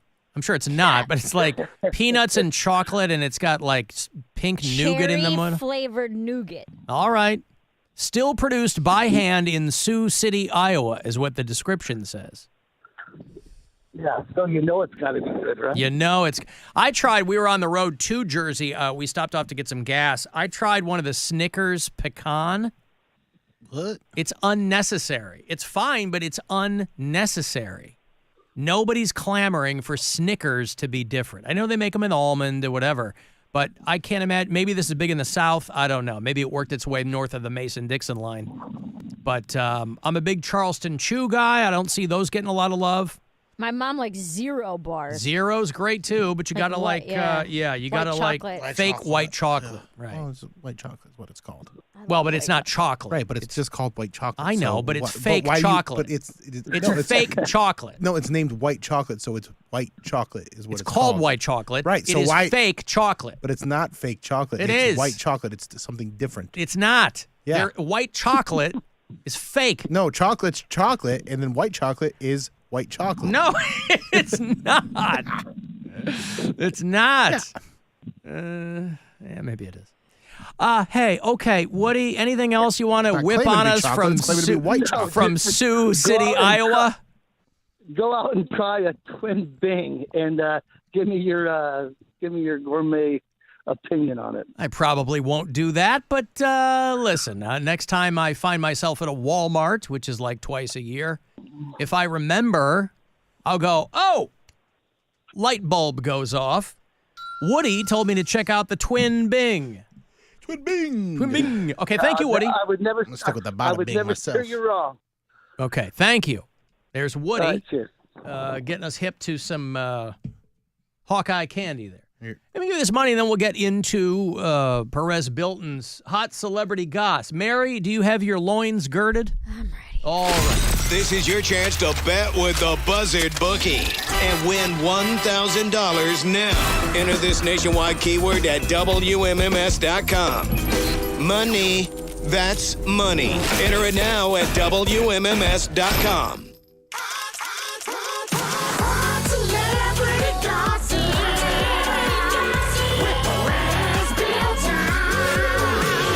This is Hot Celebrity Gossip with Perez Bilton. Ooh. All right, all my little goss guzzlers, I got some hot, sticky goss I'm going to put all over your palms and read it back to you. All right, starting things off, Carlos Mencia, you remember him? He was a very popular comedian for a while and then got called out for being a joke thief. But he's out there still doing his thing, and he was at a comedy club in El Paso, Texas, and some hecklers were giving him trouble, and his way of responding was to do this. Show his butt. He mooned the audience.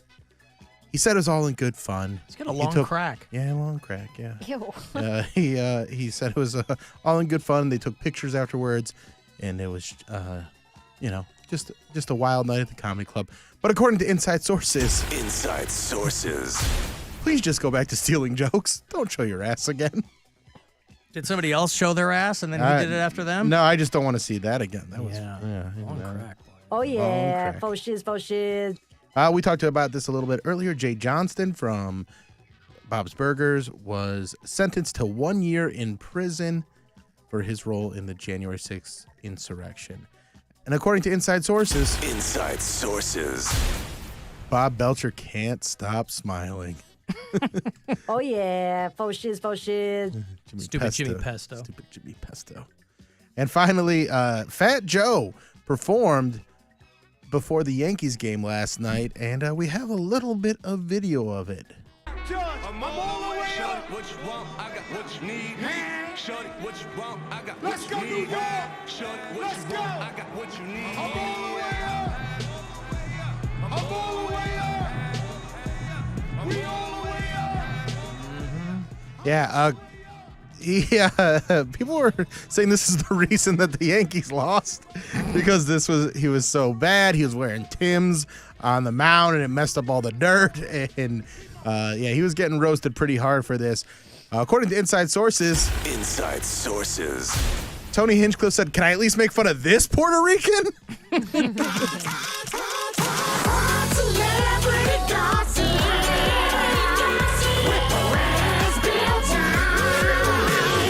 This is Hot Celebrity Gossip with Perez Bilton. Ooh.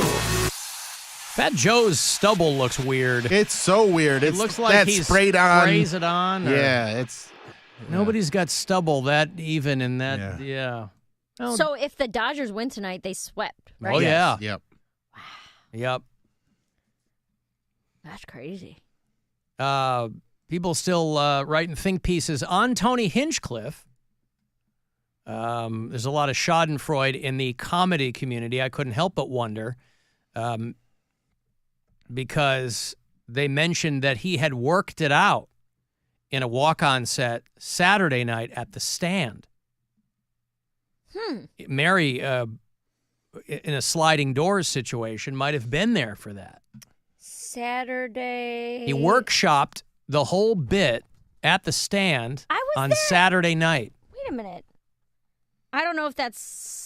Hold on. Let me recheck, because I'm pretty sure I was there all night on Saturday. But also doing it in a club is going to be different than doing it at a political rally. rally. Oh, no, I Madison wasn't Square there Garden. Saturday. Saturday, I had an audition. I was there all night on Friday. Yeah, he walked on Saturday night. Here's the thing. It doesn't matter. No, tell me. No, what I was going to say was the jokes aren't, they're open mic level jokes. Yeah. They're hacky and they're like predictable. So I could see it kind of getting groans or like, okay, in a club. Yeah. Well, but also like it's a calculated risk on his part to do it there, right? There's going to be a lot of people. Except calculated risks are good when they work out. It's not like those people at Madison Square Garden were falling out. So I'm not sure what this gets him. It's not like that crowd was roaring, right? They like when Trump is racist, but that is a non-transferable property for that crowd. Well, also, that crowd is just kind of groaning at the jokes. There was plenty of people that said racist stuff after him that got cheers, but they said it with their chest. They weren't saying it as a joke.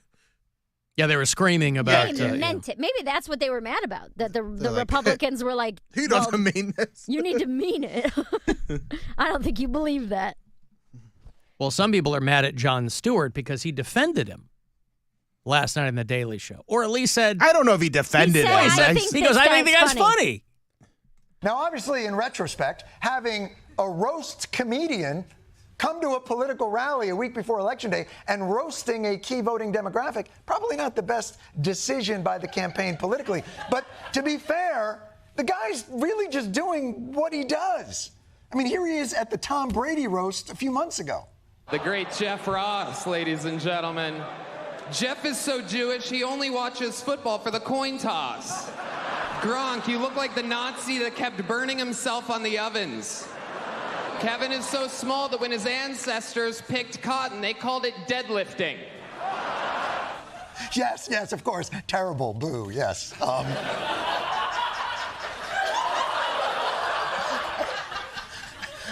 There's something wrong with me. I find that guy very funny.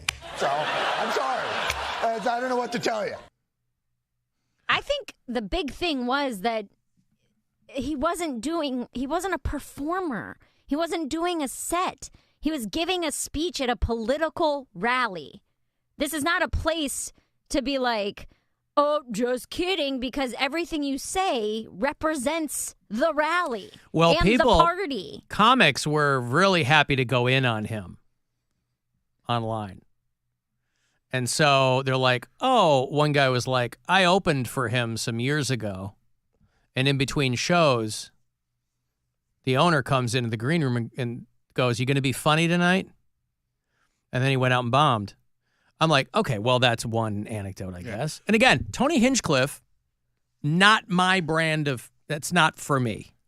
But a lot of people think he's funny. Well, but it is roast comedy, which is like low-hanging fruit. And even at the Tom Brady roast, there were a lot of people that were like, who is this guy? Mm-hmm. Well, I told the story that I got, second, third-hand green room gossip information that Netflix didn't want to have him on and that Joe Rogan had to make a phone call to get him that spot. On the Brady roast. Yeah. On the Tom Brady roast. Netflix was like, we don't like this guy. We don't like what he does. We don't like anything about him. And then Joe Rogan basically sidestepped Netflix and called Tom Brady's people and was like, you got to have this guy on. Well, Tony definitely, he's originally from Youngstown. He still has fans in Northeast Ohio. Offended by that, I can easily top that. If you ain't crying by what after I said, then it's not racist enough. Ryan got his hand in the ring. He's dropping the gauntlet. And the thing with Tony Hinchcliffe, his defense of the situation was, I made fun of everybody, but he didn't. He just made fun of mostly minorities. He didn't make fun of Trump or Trump supporters or anything like that. Or hillbillies. Yeah, so when he said he makes fun of everybody, he didn't go after everybody. I'm sure he has at some point, but at that, he didn't make fun of Joe Rogan there. He didn't, so he didn't make fun of everybody. Yeah, well, people are still but it's still one of the throwing so down I was talking with our friend Jim Tews about this, and he just asked his parents, like, what are they seeing on Facebook? Like, there's nothing about Tony Hinchcliffe in this controversy showing up in their algorithm. Like, this is not a story to everybody. No, right, because in those situations, the headline is comedian gets people in trouble. You know what I mean? If you're going to, like I said, a calculated it's not even risk. showing up. Like, they're not even it's not seeing really. it. Yeah, they're like, oh, I don't know anything about this. Huh. Yeah. Well, who knows what it'll get them. Yeah. Because, obviously you want to put yourself in front of people who don't know who you are, but if they don't walk away going, God, that guy was funny. Mm-hmm. When's he coming back? I want to see what else this guy's doing. That's what everybody wants. So, whatever. I'm going to take a break here. If you want to send a text, 35192. You can watch the show if you like. Find the Alan Cox Show YouTube channel. And you can leave a message on the iHeartRadio app. This football season, bet with house money with the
416-578-1007 or 1-800-348-1007.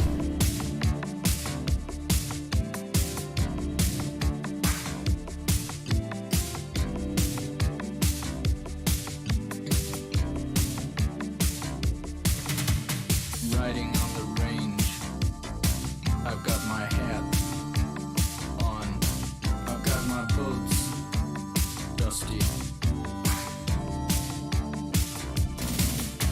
I wanna be a cowboy, and you can be my cowgirl. Did you have anybody pull the reverse cowgirl costume at your party on Saturday? I did not see that. That one's going around again. I have not seen that. The girls that have all their clothes on backwards. The hat, the vest, the whole thing. Didn't see that. All right. Well, for somebody who might need an idea, that one is coming back around again. The reverse cowgirl. The most popular sexual position. I mean, you can understand. Not more than like missionary or just regular girl on top. Reverse cowgirl. And you know, you can understand why. It's a lot of fun. Well, it's fun for us. It's fun for us. It makes our legs hurt.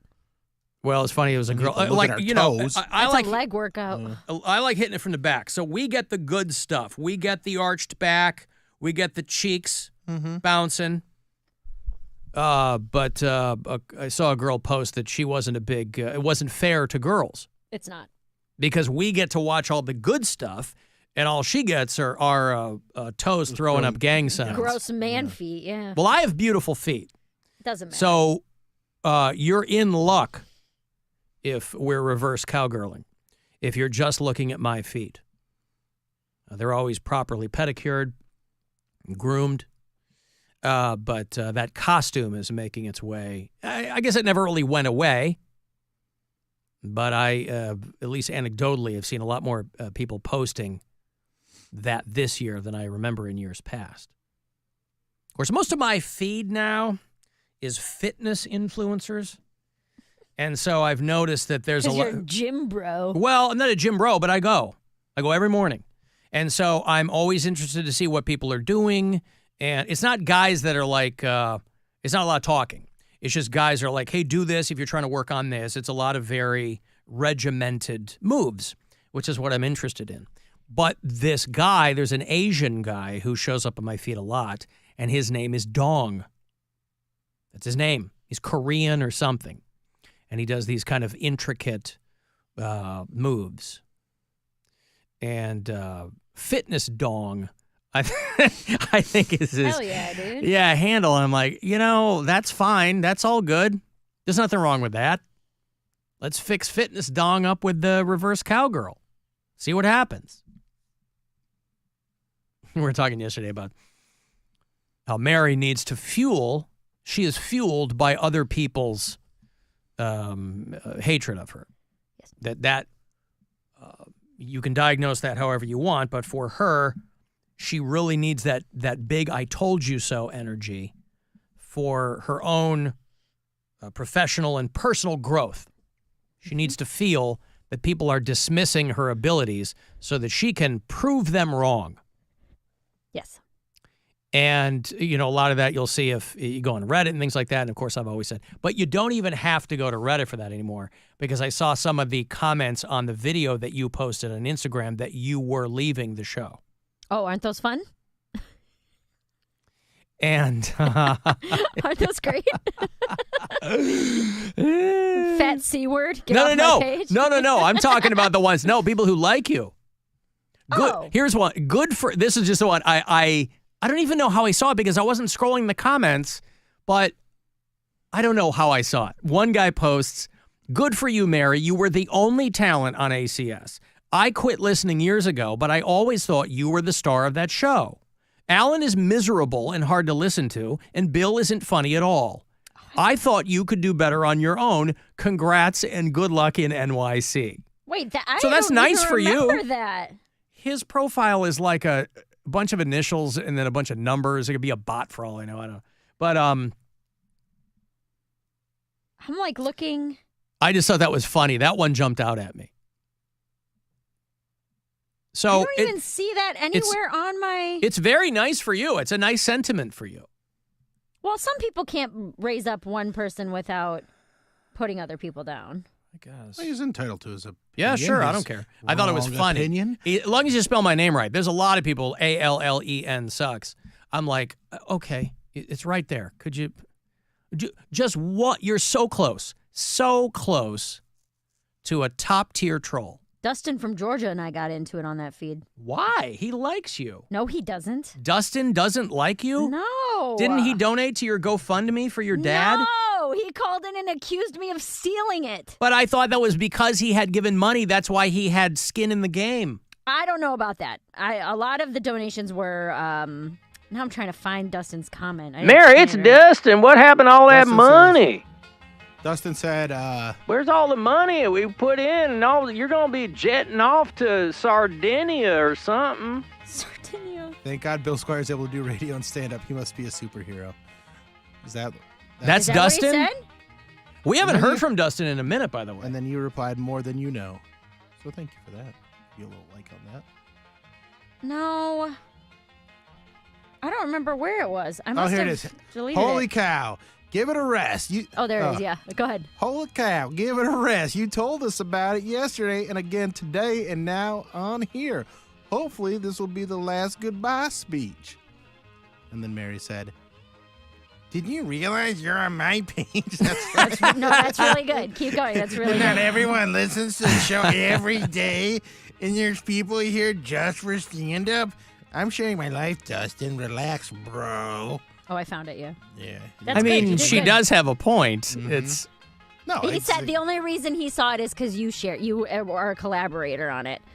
Who? I would, Dustin. He So said, who I would was have a never collab? Me and Bill? You are, yeah. Oh, I would have never seen this if ACS didn't share it. I said, you're so close to being done with me. Just hang in there, bud. Yeah, what's the point of mentioning that he would have never seen it if... Boy, people plant their flags in weirdest stuff. Oh, I thought he liked you. I thought he called No, and... dude. Oh. Every time Dustin calls, he has something bad to say about me. Well, but you know how people who say they like us still, drag us all the time. I mean, go figure that out. But, I mean, that dude that leaves messages on the app all the time, he still listens every day. He just leaves nonstop messages about you. But yeah. But I liked the guy who was like, you were the only reason to listen to this show for him. Everyone else is a talentless hack. Well, but they all say the same thing. I haven't listened for a long time because they're trying to tell me that they whatever. And then, but this, and this, which you'd only know if you were still currently listening. Yeah. So you don't have to try to impress me or anything like that. I don't care. It's perfectly fine if you want to wish Mary a fond farewell. There's nothing wrong with that. That's great. But, why did I think Dustin liked you? I don't know. Well, he did at one point. I don't know what would give you the inclination that he liked He me. did I feel kinda like be he's friends never with had you. a positive. That's why he doesn't like me. He reached out my first couple months on the show after I got sober, and was like, "Hey, I've been sober a long time. If you ever want to talk to another sober person, give me a call. Here's my phone number."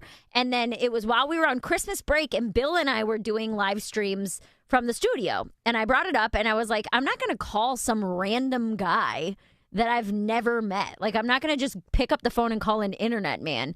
And he took huge offense to that I didn't want to call him on the phone. And then since that day, he has not liked me. Huh. Yeah. Okay. Well, that's going Which back a is little far crazy, for me. But. I think. Like, why would I call anybody, any random man I've never met in real life, why would I call someone who gave me their phone number on the internet? Right. Man or woman? Why wouldn't you? Specifically man, because he could, I don't know, track me and kill me. But he couldn't still. Yeah, that was the instigator. Oh, I At found least, as far as I know. I found this one. Oh, here we go. He had to do the double up. Good for you, Mary. This is the guy that said, good for you, Mary. You were the only talent on ACS. I quit listening years ago, but I always thought you were the star of that show. Alan is miserable and hard to listen to, and Bill isn't funny at all. I thought you could do better on your own. Congrats and good luck in New York City. And then a few hours later, he commented, they should just cancel the Alan Cox Show already. So like he Did he come doubled back up. as nobody? Did anybody reply to him or? No, no one's He touched. replied to his Okay. own comment. Yeah. Oh, Well, so he didn't he even wants. reply to his own comment. He just made another comment on the same. I post. see. Yeah. Well, why would you want a show you don't listen to be canceled? I don't know. Like you don't care if you're not listening anymore. Well, they can not care and not listen and still dislike you. Well, that's baked Yeah, into the but it cake. sounds But why like- would like if there's yeah. some people were talking to me about Kill Tony, right? They're like, well, he's gay, so we can do whatever. I'm like, is he gay? It's Tony a Hinchcliffe? rumor. I didn't know. It's a rumor that he's closeted. and that Okay, he hooks I don't up know with anything about that. dudes. I'm like, I don't listen to that show, It's so like I don't know what I'm like, so I don't have anything to say about it because I don't listen to it. It's a huge rumor that he's gay and like pays Because of the eyelashes? pays male escorts to have sex with him and stuff. Oh. But like pays them off, not necessarily for the sex, but to not say anything. Well, that'll work indefinitely. But see, that's why I'm like, That'll never come somebody- back to- Somebody would have said something by now, especially with all this happening. Of Somebody would have course. come out and been like, I banged him 10 times for X amount of money. Maybe you know? they still will. They might. Yeah. But yeah, that's like the go-to joke on Kill Tony is whenever Tony says something mean, the person will come back and be like, you're gay. Alan You can Reverse see why there's Cowgirl. 13 million viewers every week. Right. Reverse Cowgirl is the most dangerous position when it comes to broken manhood. That's Happens to how Dr. Berglund said that. True. Yeah. But even if she's facing you, you still got to be careful. So it's like, you got to know what you're doing. You got to know which way you bend. Because once she gets into it, you can't count on her to be laser focused. But it's worth it. Hey, Kate. Hello, Kate. Hey, hi. Hi. How are you? I'm good. So I have a little funny story I thought I'd share. You just were talking about working out and how you go every morning. Yeah. Well, I'm a fellow The Village resident, and I'm at the gym this morning, and I look over, and I see somebody that looks like Alan Cox, Yeah. incognito, and I'm like, oh, is that him? Oh, because I always wear my Groucho glasses. Yeah, well, you had a black hat on, you had black pants, I think shorts and his T-shirt, and I'm like, nah, that's not him. And I'm like, yeah, it is. Is that incognito to be So- wearing gym clothes at the gym? What's the incognito well, part? I mean, because you were like your face. You had the hat pulled down pretty far. You couldn't really see your eyes, and I just wear mean by I it. just wear a cap. Yeah, I wear my Bulls cap. Boy, Kate Yeah. was really checking me out. Yeah. Did you? So I was up there today as well. Did you go and sniff the seat after he did his Yeah! No. Oh, good for you. That is the appropriate response, Kate. What were you today? I had chest and shoulders. What were you working today? Well, Sounds like mouth and eyes. I always do upper body. Yeah. Because I walk and run regularly 7 days a week, so I don't really concentrate too much on my legs and that. I gotcha. Okay. You're working the glamour muscles when you're in there. Yeah. All right. Well, Kate, Got if you you. see me Got it. next time you see me, say hello. Well, you said you're there every morning, right? Yes. Which, ironically, this is only the first time I've seen you. He's a liar. Well, Expose him. Expose him, Kate. I was in Jersey for a couple of he's days. usually incognito. So. Yeah, you didn't see me because I got the Groucho glasses He's on. normally in the beddo, sleeping, lying. Oh, and you also, I think you had your earbuds in, too. Always have the earbuds in. That's right. You might have to tap me All on the right, shoulder. So Just all dumb him right, out I was for going him. to say That'll it get won't his be attention. inappropriate to stop you to say hello. I mean, now that we've spoken, if you had just come up to me, I mean, listen, it's happened before. People have said, "Oh, hey," and I go, "Oh, hi," because it's it has lately though been very crowded in there early, which I don't care for. Usually it's just me and like one other person, but lately it's been very crowded. So now that we've spoken, Kate, next time I see you, say hello because I won't know to say hello to you. I would love to. I will. All right. Thank you, Kate. Thank you, Alan. All right. Wait, hold on. How's he gonna know it's Kate? She'll say, "Hey, I'm Kate." Oh, but we got to. Wouldn't she tell me, hi, I call? She'll go, I'm Kate. I'm the one who called you. I would think I guess so. But now there could be someone impersonating Kate. You know, Bill I don't wanted need that her kind to of wear- drama that early in the morning. All right, thank you, Kate. Bill wanted her to wear like a. Yeah. I'll be wearing a red rose to We signify we that I'm can't, we Kate. can't say it on here because she'll know. Yeah. Because someone else could impersonate Kate. I didn't realize wearing a ball cap was incognito. I do like that, though. Will you work out with a hat on? Yes. It's too sweaty. When I see people working out with hats on, I'm like, that's crazy. I don't sweat. I do. And my hair is I'm growing my hair out, so I don't want it in my face. I want it. Yeah, I wear a cap. Hat backwards? No. Well, it depends on what I'm doing. If I'm doing something where the bill is going to get in the way, yes, I'll flip it. But normally, just forward. So, Alan, I just went to Walmart, didn't find the twin Bing. All right, well, there you go. I mean, all I know is if you go to Walmart, Woody called and was trying to get us hip to some Iowa candy called the Twin Bing, and some other people texted me and corroborated his story. I had never heard of it before. It sounds like maybe a regional candy, originally at least, but I just Googled it and the Walmart website came up. Maybe it's online only. Alan, are Whitney and Aussie Mayor also leaving? They're all leaving. Everybody's leaving. Right. Maybe It's like they'll Pound give Cake you- took Ghost Bag with him. Yeah. Maybe they'll give you a goodbye message before the end of the year. but That's okay. I'll talk to them. That's all right. They don't have to. Ah, No big it's deal. okay. No. It's all right. It's okay. Everything. It's okay. I'm sure Mary Santora is already working on an Australian accent. And, That would be skill. yeah, well. Oh, Dustin texted. Alan, here we go. I don't dislike Mary, but she does annoy me sometimes. Oh. Well, that sounds like there's a lot of space in between what you guys think about him and what he thinks about you. I got the vibe he didn't like me at all. Well, according to That's this, the way in on your life. he doesn't dislike you. Okay. I'm just annoying. I'll give him that. But that's true of any of us, right? Mm-hmm. You might not dislike us and we annoy you sometimes. That's part of the whole parasocial relationship. give and take. That's part of the parasocial relationship that we have with you, the customer. We want to know what you're doing. We want to know which direction you wear your cap. I've got to take a break. I got more money for you at 5:30. It's your last chance today to grab that $1,000 courtesy of the Buzzard Bookie. Just giving it away like it's not even mine. And if you want to go see Under Oath, they're on the road. They're coming back to Cleveland. The 20th anniversary tour for their album, They're Only Chasing Safety. They will do all of that album. If you like them, you know it. And then they're going to do a fan-voted set every night, so you will have a say in what they play. It's end of next month at the Agora, Saturday the 30th. So you want to go see Under Oath, we'll hook that up. Coming back, 35192, text for anything else. It's the Alan Cox Show. Everywhere on our free iHeartRadio app or whatever smart device you have. Just tell me to play the Alan Cox Show on iHeartRadio. From the Universal Windows Direct Weather Center, WMMS Weather. Partly cloudy tonight, a low of 59. Sunshine tomorrow with a high of 76. Then on Halloween afternoon and evening, rain expected. Halloween's high around 76. This report is sponsored by Allstate. Some people just know you could save money on car insurance by checking Allstate first.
On Dudes on America's #1 podcast network, iHeart. Open your free iHeart app and search Dudes on Dudes to start listening. Now it's time to give stuff away. Now it's time to give stuff away. All right, I'm going to go see Under Oath. They started off loving Jesus, and then they slowly backed into the hedge over the last couple of decades. WMMS, 2 hours to midnight, presenting Under Oath on the 20th anniversary tour for their album, They're Only Chasing Safety. So they're going to play that in its entirety, front to back, and then they're going to do a fan-voted set every night. So you will determine what they play, part of that. It is Saturday, November 30th at the Agora, end of next month. AgoraCleveland.com with the info, and go see Under Oath. Not sure who's with them. Be caller 10. 216-578-1007 or 800-348-1007. And now, a moment of silence for the brain cells you lost listening to today's show. Rest easy, boys. This is the Alan Cox Show on 100.7 WMMS. Under Oath just dropped some new stuff. It's pretty good. It's called Survivor's Guilt. I'm sure they'll do this. They're there. I like that. You got to be mad, boy. You got to be angry. You got to be ready to scream it out. You feel like you're 20 years younger at that Under Oath show. Hey, your Cavaliers win again. They are now 4-0. They beat the Knicks there in New York last night, 110-104. No one will ever stop them. They will never be stopped because they will do whatever it takes to win. Mm-hmm. And so they're off. And they're going to let them know. Is that still it? Yeah. Let them know? Still letting them know. Not that. Didn't change that. Nah. All right. Let them know. Yep. You can let them know tomorrow night when LeBron James and LeBron James Jr. are going to be in town with the La Lakers at the Romo Fijo. 7 o'clock tip, 6:30 pregame. On your FM home for Cleveland Cavaliers. FM home for undefeated Cleveland Cavaliers basketball. 100.7 WMMS. Last couple of days to use the promo code ERIE for 20% off at CLE Clothing Company. Once Friday hits, we're into November. You can switch the promo code to MUNI, M-U-N-I, for 20% off. So, do you think that they'll lose to the Lakers? No, I think they'll win. Really? Yeah. All win right. to the Lakers. Win to the Lakers. Well, the Lakers are on a road trip. They played in Phoenix on Monday. Then they have to travel all the way to Cleveland. Oh. And they are 3-1. They're very They have good. lost. They're good, but They have I lost think, where the Cavaliers have not. right. And I think the Cavs will keep that going. Okay. But you know, LeBron likes to show off in Cleveland too, so we'll see. I think sure it's gonna does. Be a fun game. Yup. He's like Mary. He wants a big I told you so. I imagine, even though he's the one that left. There'll be a Bronny sighting too. I think Bronny will get in tomorrow's game. On the floor. Yeah. Cavs and Celtics. He'll score his first points. Your two best teams in the National Basketball Association. Would it be meaningful? Was Bronny born in L.A. or born here? Here. Okay, But so he's not like raised here. understood. He was raised like he had Bronny when he was 18 years old. He did. I guess he'd have 18 to, right? or 19, yeah. Like he was real young. So Bronny's like formative, like his like childhood years were here until he was like 10 or 11. Yeah, Mary. I don't know anything, dude. What are you talking to me for? I got your last shot to win some money here in about 8 or 9 minutes from the Buzzard bookie. Okay, your last shot right here. What's that? Just your last shot. Just strong words. Last shot of the day. Mm-hmm. Yeah. Dustin left a voicemail, Mary. Alan, this Dustin down here in Georgia. I heard y'all talking about me, man. I felt special there for a hot second. But no, I don't, dislike Mayor. Yes, she does annoy me. Hell, just like Bill does. Bill annoys the hell out of me sometimes. Why is he going to throw you under the bus? Because that's our relationship. I understand that. call. I understand my dynamic with Dustin because I like Dustin. He annoys me. I annoy him. We're like brothers, basically. Why does he annoy you? Brothers. Because of that he gets annoyed by me. Oh, it's a circular thing Yeah. is what you're saying. All right. Hell, just like Bill does. Bill annoys the hell out of me sometimes, but I don't hate him, you know. But, you know, this whole thing with Mayor leaving, God, man, we're going to have to hear about it 1,400 times between now and Christmas. But, hey, after that, You know, this is why management didn't want me to mention it. But also, can I just really quickly point out that I have not brought it up once? Right, we bring that it up. Even Or from the audience brings it up. Even from the jump, you said it. I have not one time have I brought this subject up. Not once. But go ahead.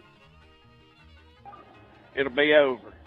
But either way, I do have, like, 2 questions for Mayor, real quick. One, how long do you think it's fair for Brian and his daughter to wait on you to fulfill your dreams in New York? That's number 1. Number 2 is... You want to do them... It's your show, Alan. What do you want to do? Go ahead. Go with that one first? I think that's a weird question, but you answer it as he asked it. So Brian and I obviously had a multitude of conversations leading up to me moving and us staying together. And we agreed on a timeline. And it's been like a day-to-day kind of a thing where I've said it on air. Day-to-day?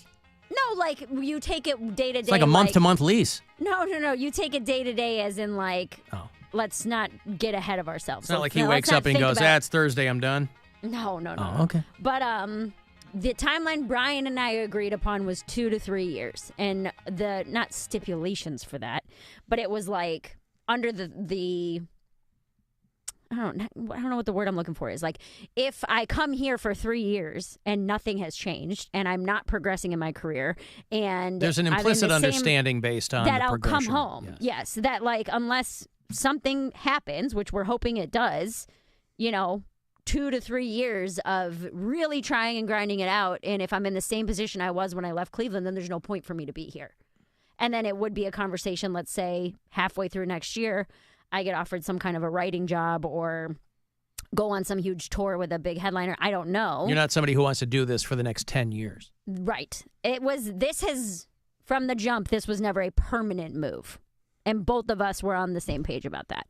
So it is kind of hard to put an exact timeline on it, but it's also like if at the end of 2025, I'm in the exact same position I was in January of 2024, then you need to have another conversation. Right. Oh, the end of next year? Yeah.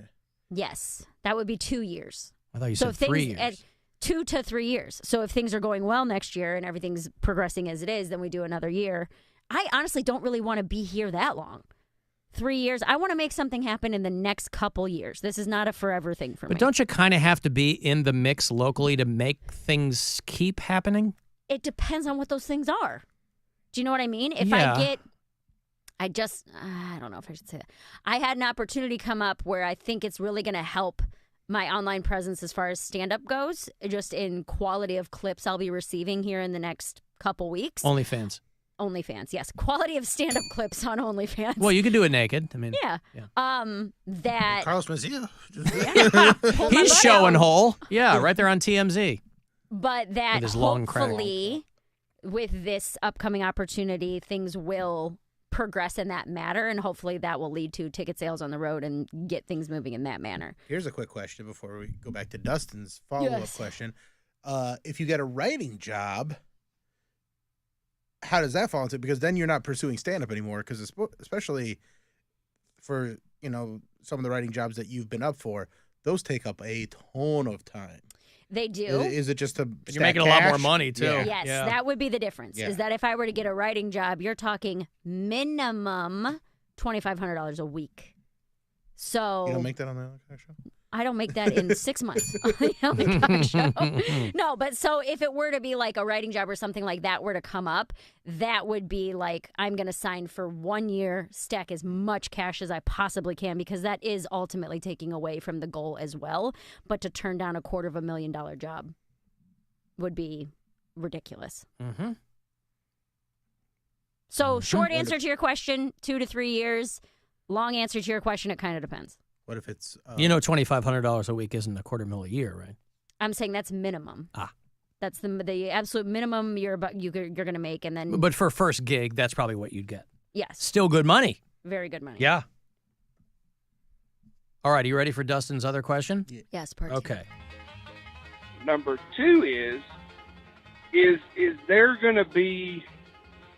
are you looking for a certain payoff before you decide, hey, I'm going back home? Are you we stopped too early. Yeah. We cut him off. looking for a special, for a world tour? I mean, Mary, repeat everything you just said, okay?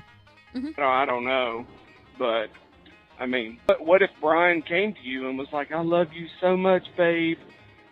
I can't be without you no more. Why does he do that voice? What is That's that? what Brian sounds like. I That's love actually- you so much, babe. That's spot on Brian Bailey right there. Yep. Maybe it's because Brian is so thin that he's weak with hunger. Oh, maybe that's maybe. the voice he's doing. He can barely generate the energy to. Come home to me. Was that the whole thing, Would or you did you say, stop it? Oh. the hell with That it? was a dramatic pause, Mary. Sorry. Go ahead. Would you say, the hell with it and stay? I don't know. Either way, Alan, love the show, love the entertainment. See you, bye. Thank you, Dustin. Appreciate it. So that ties in with what we already covered. What am I, but chopped liver? He didn't call me annoying. He likes you. Come on, man. That if Brian were to come to me and sincerely be like, I don't know if I can do this anymore, I mean, that would be a much longer conversation that he and I would have to have. I can't tell you one way or the other exactly how that would go. What do you mean? How long will the conversation Dude, 7 or 8 hours probably. 7 or 8 hours? No breaks. You could, no breaks. yeah. No Marathon session. No food, no peeing, straight talking, no silence. for Phones 7 go in the hours. yonder bag. Mm-hmm. It's a phone-free experience. Yes. You could probably knock that conversation out in an hour, yeah? No, probably, honestly, 7 or 8 was what. 7 or 8 hours. One of my things that Will there be a severance pop? I hate when you're arguing with somebody like a significant other, and you keep making the same point. It gets to a point where you're going in circles. You're going in circles, and I'm just like, we're not solving anything here. I'm just done talking about it. Someone's got to. We just got to stop. Oh, You know better! I know. Does he get a severance pop? If we were to break up? Yeah. Yeah. I Okay. still love him. Like, if Brian and I were to break up right now, nothing has happened. It's not like there's bad blood. It's not, you know what I mean? It's like, hey, this can't, because of our lifestyles, this isn't something that could continue right now. And that would suck a lot, but it's not like we don't have love for each other. In most relationships, you never know the last time you're going to have sex with somebody. Because in a lot of relationships, either the sex will wane in general, or you'll break up and you'll go, oh, that was the last time. The severance pop can be a very sad encounter. Oh, yeah. If you know that's the last time you're going to do it. Tell that to Rodney Alcala. Because you're going to... Go ahead. He's the guy from Woman of the Hour, and he always knew the last time they were going to have sex. Yeah, because he killed her. I have no idea what that is. The Anna Kendrick film that's on Netflix. It's a dramatization of the Rodney Alcala case. Got it. He killed 5 women in the 70s. He died a couple years ago, didn't he? Yeah, He's 2021. He didn't die till 2021. Yeah. He was like 77. But they suspect that they were able to convict him on 5 and then eventually convict him on 2 more. And then They called him the dating game killer. Yeah, and then they suspect he may have killed up to 100 women. Yeah. Yeah. Well, that's the weird thing with these serial killers is like these guys can be in whatever they attach to them. They go, we're charging you with the murder of these 3 women. Right. And then these guys spend the rest of their life in jail, and they're talking to their cellie or whatever, and then the guy goes to the cops and goes, hey, this guy's been telling me there's like 40 other women. And then they don't know if he's just bragging or lying or whatever. Right. And they have to devote resources to these jagoffs who couldn't stop killing girls. They're like, well, we got to go out because these girls are still missing. This guy says he put a body there. All right. Meanwhile, these guys just basically want a day pass to do a walkabout and then go, is it over here? Well, it's a long time ago. I got money here. Probably remember if I had a Big Mac. Probably think better if I had some fries. Yeah. $1,000 here. Last chance today to grab $1,000 from the Buzzard bookie. Good luck. This is your chance to bet with the Buzzard bookie and win $1,000 now. Enter this nationwide keyword at WMMS.com. Dollar. That's dollar. Enter it now at WMMS.com. Speaking of which, I don't know if you guys remember this story. This is in Orlando. They have convicted this woman, Sarah Boone. They called her the suitcase killer. Do you remember this? No. This is suitcases? She murdered Samsonite luggage. Ooh, and it became harder and harder to do over the decades because it used to be fabric luggage. With hard case luggage, she had to stab harder and harder and harder. She zipped up her boyfriend in a suitcase and left him to die, to asphyxiate and die. Now, again, I don't fully understand how this works. She said, well, I'll play the 911 call here. My boyfriend and I were playing last night, and I put him in his case and we were playing. And like kind of hide and seek kind of thing. So I fell asleep, and I woke up, and he was dead in the suitcase, so I don't know what happened. Like, he has, like, blood coming out of his mouth, and I don't know if, like, he had, like, an aneurysm or what happened. Right, okay, all right, okay. Listen, we're getting help out there, too. Okay, is he hanging from somewhere or what, ma'am? No, I pulled him out of the suitcase. I tried giving him CPR. Okay. Oh, he was in a suitcase? Yes, and I fell asleep. Is he awake at all? Is he conscious at all? No, he's purple. Is he breathing? No. All right. I need you to get him on the floor, flat on his back for me, okay? I did. I tried giving him CPR. So her story is we were playing hide and seek and I fell asleep? Yes. Okay, so she's lying, right? So anyway, What? You think she's lying? The 911 call is like 8 more minutes of that, but that's the crux of it, okay? Sarah Boone, she's 47. She zipped her boyfriend into a suitcase. He's not 4. Well, but that's why I don't understand why he couldn't get out. So Maybe she drugged him before or something. Well, he may have been dead before he poured. She said that they were playing hide and seek, blah, blah, blah. But they determined that at some point she had hit him with a bat. Oh. And then put him, that's but again, not allowed. Put him you don't in, have to do that during hide and seek. That's not in the rules. Yeah. Put him in the suitcase overnight until he died of asphyxiation. Okay? Wow. So the jury got their guilty verdict, and it didn't take them long either, but this case had been going on for a while.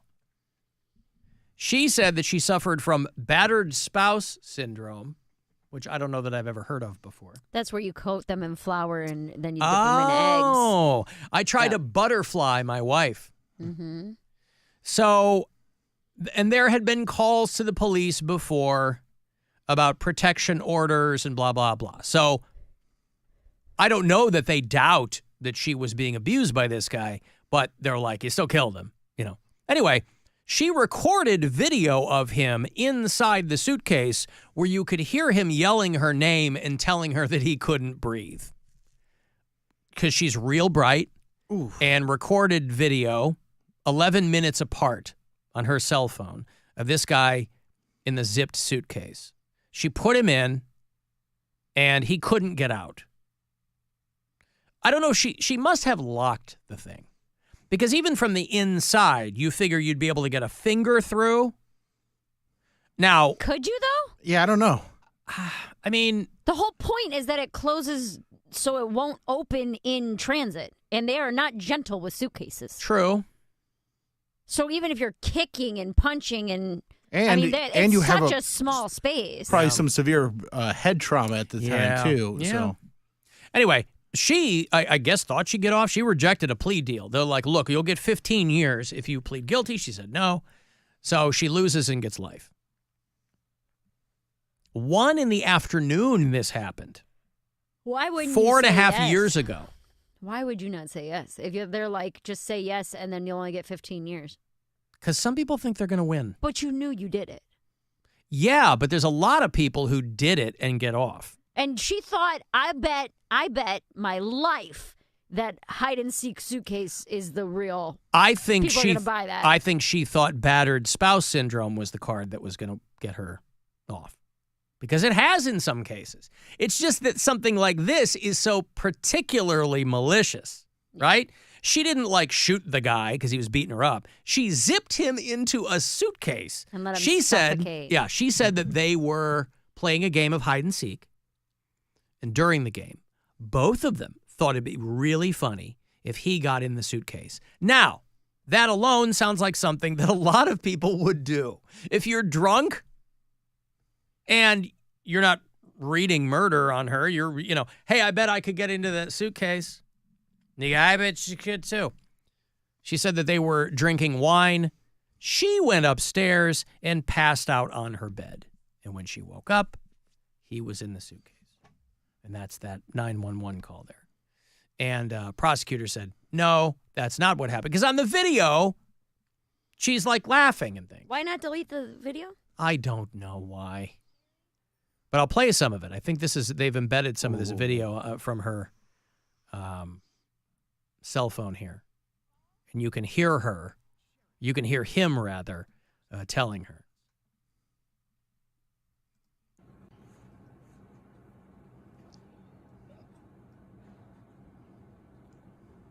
Now, I don't know if there are expletives in this, but you can see the suit.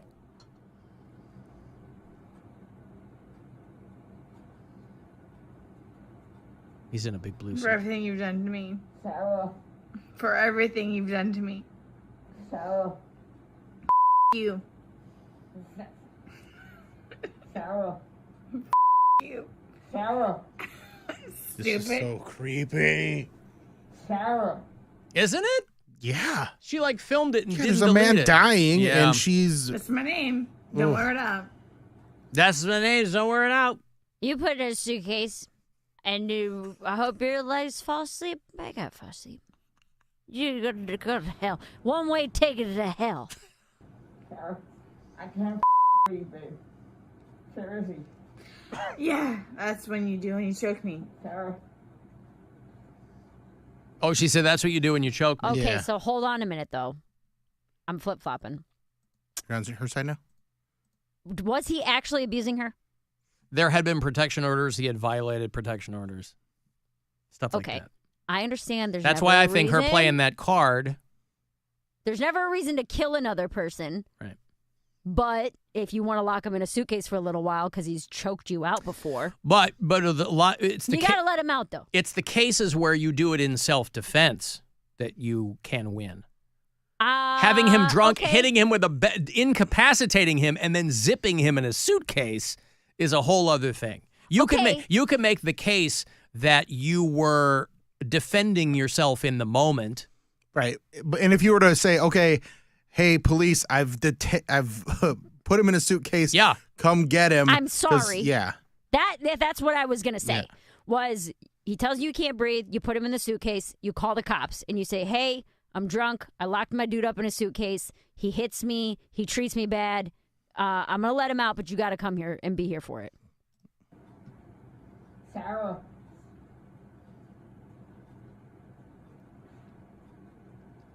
Sarah. Also, I don't like this. What? I don't like. You don't like her laughing? I don't like that we're.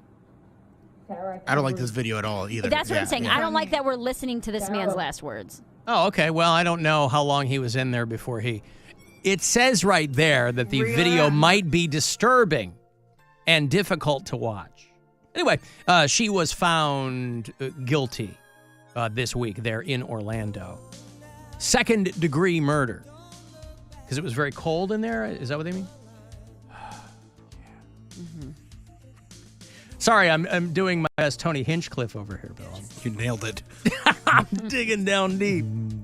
All right, I got to take a break here.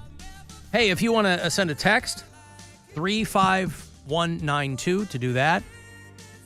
You can listen anywhere on the iHeart Radio app.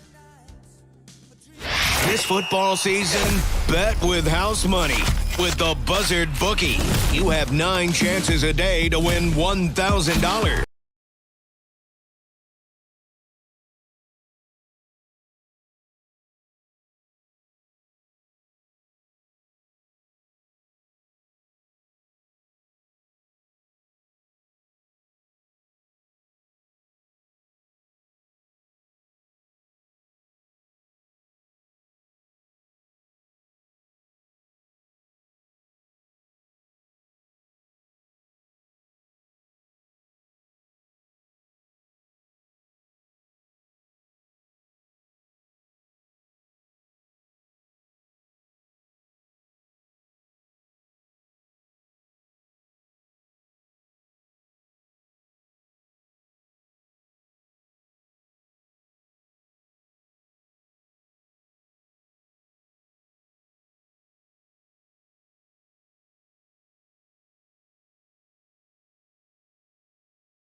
iHeart.com. This is The Buzzard. From the Dave's Cosmic Sub Studios. Feed your Dave's Crave today. The Buzzard. The home of the Buzzard. Buzzard. This is 100.7 WMMS. Cleveland. Call the Alan Cox Show. It's called the cellular phone, and it's being heralded as a revolution in technology. 216-578-1007 or 1-800-348-1007. It's Halloween, it's Halloween, it's time for scares, it's time for screams. It's Halloween, it's Halloween. The ghosts will spook, the spooks will scare. Why even Dracula will be there. It's time for games, it's time for fun. Not for just one, but for everyone. The jack-o'-lanterns are all lit up. All the dummies are made and stuff. By just looking you will see it's this time of year again. It's Halloween, it's Halloween. Put you in the mood? All the kids are happy and gay. I actually really hate this song. Gee, whatever for? You don't like the Shags? What do you have against... Hey, everybody, James Renner is going to make a triumphant return to the show tomorrow. He's going to join us. He used to come in every Halloween, and he's got a book called It Came From Ohio, which is a great compendium about a decade ago of urban legends and things like that, and people would call in and kind of throw in their own, and we'll probably do that again tomorrow. But he hasn't joined us in a bit on the show. So James Renner will be here again tomorrow. He's a renowned author in his own right, true crime and whatnot. You know, it's an 8-hour drive back from Jersey. And so we were listening to MSNBC. No, was it HLN? One of those side channels on satellite. And it was just one long Dateline marathon. You know how you can listen to those shows on satellite? They have like forensic files, and it's just the audio of those shows, obviously. And boy, it is amazing how poorly people think through their crimes. Just the things they think they're going to get away with. Yeah. Or that won't be not even I'm going to get away with this, but like this won't be questioned. Right. Or the fact that there's cameras everywhere. They track you with your phones everywhere. All these different things that people don't take into account. If you're talking currently, yes. Yeah. I mean, a lot of those go back to like the 90s, mid-80s, stuff like that, you know, where they didn't pre-DNA, That's why, you know, with the advent of DNA, it's like if you're somebody in the 70s who was committing crimes and you're still alive, you're on borrowed time because they're probably going to find you. I don't know how anybody ever got caught in the 70s. Yeah, that's why these truckers go to prison and they go, oh, yeah, I murdered 40 women because there was no way to track these people. Unless you had, you know, like an eyewitness or there was some rudimentary forensic evidence. One of my favorite Mulaney bits is where he talks about how you could get away with murder before they had DNA. They're like, there's a pool of the murderer's blood. Gross. Yeah. Yeah. I don't know how anybody got caught. There's a development in the psychic case. Do you care or no? Yeah, of course. Well, here's the new hunch. We're talking about solving crime. First, reset it for people. I had a psychic who was in the studio here in New York, and he told me crazy stuff about my dad. And can he actually walk? He might be able to walk. I don't know. He's in a wheelchair. But Brian called me in the break, and I'm explaining everything to Brian. I'm like, I had this, because he's like, how's your day? And I'm like, I had this crazy, like, spiritual thing happen to me today, and I'm explaining it all. And Brian's quiet, and he's listening, and I was like, holy crap, right? Like, isn't that insane? He goes, yeah, dude, that's crazy. And he goes, it almost sounds like someone hired him. I said, who? He goes, Alan. Like that. So Brian's throwing you on the bus, Alan. Brian thinks that you hired this wheelchair psychic to come in and mess with me. Your boyfriend is trolling you. You realize no, this. He said that he knows He does not believe that. That you hired the New York wheelchair psychic to come in on the day after my dad's birthday and mess with me. Sounds more like classic deflection to me, Bill. You think Brian hired him? Why would I hire a guy, book him on a New York radio show, put him out in the hallway? Well, you have connections to do that. You know I don't like pranks, right? I'm just saying. By the way, I have no connection. I have no connection to New York. None. Okay, sure. Not at iHeart. Sure. You're the one that knows Bobby Pitts. Maybe you did this whole thing. I didn't. Maybe set up, you. Nope. Listen, we're just getting your side. Put the guy on. Have him roll his old ass over there and put this guy on. I do want to talk to him. I mean, his phone number. We're was only in his getting stuff. your version of this. I just thought it was an interesting point that Brian made, that maybe you wanted a new bit on the show. No, it is absolutely interesting. Yeah. It is in no way reflective of what happened. So. The dismissive tone in my voice that you heard when you first told this story was completely genuine. Oh, you weren't like, I gotta play it up so she thinks I don't actually believe this. What? But he told you so many things that wouldn't How that could be he have known? that would be cruel, by the That way. would be so cruel. Yeah. Especially to I'm a know- lot of things. I've been called cruel, but I am not. To know how I am as a person and to know that I believe in that stuff. Yes. And then to play my dead dad. It's low hanging fruit. I It's would leave. shooting fish in a barrel, boy. If I found out you orchestrated that would be it. I mean, not that you care if I don't finish out the rest of the year, but I would have walked off the show. Spoiler I'd be alert, like, if that's "Screw something this." I would have done, I would have told him to do things that were all completely wrong. Why?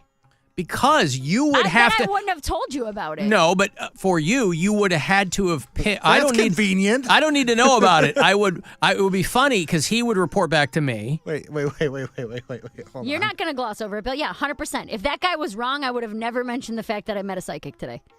No, but he would tell me. Oh, if you hired him. Yes. Yeah. He would tell me, and I would tell him everything because I don't think you'd be satisfied with all of it being wrong. You'd figure out something that would work.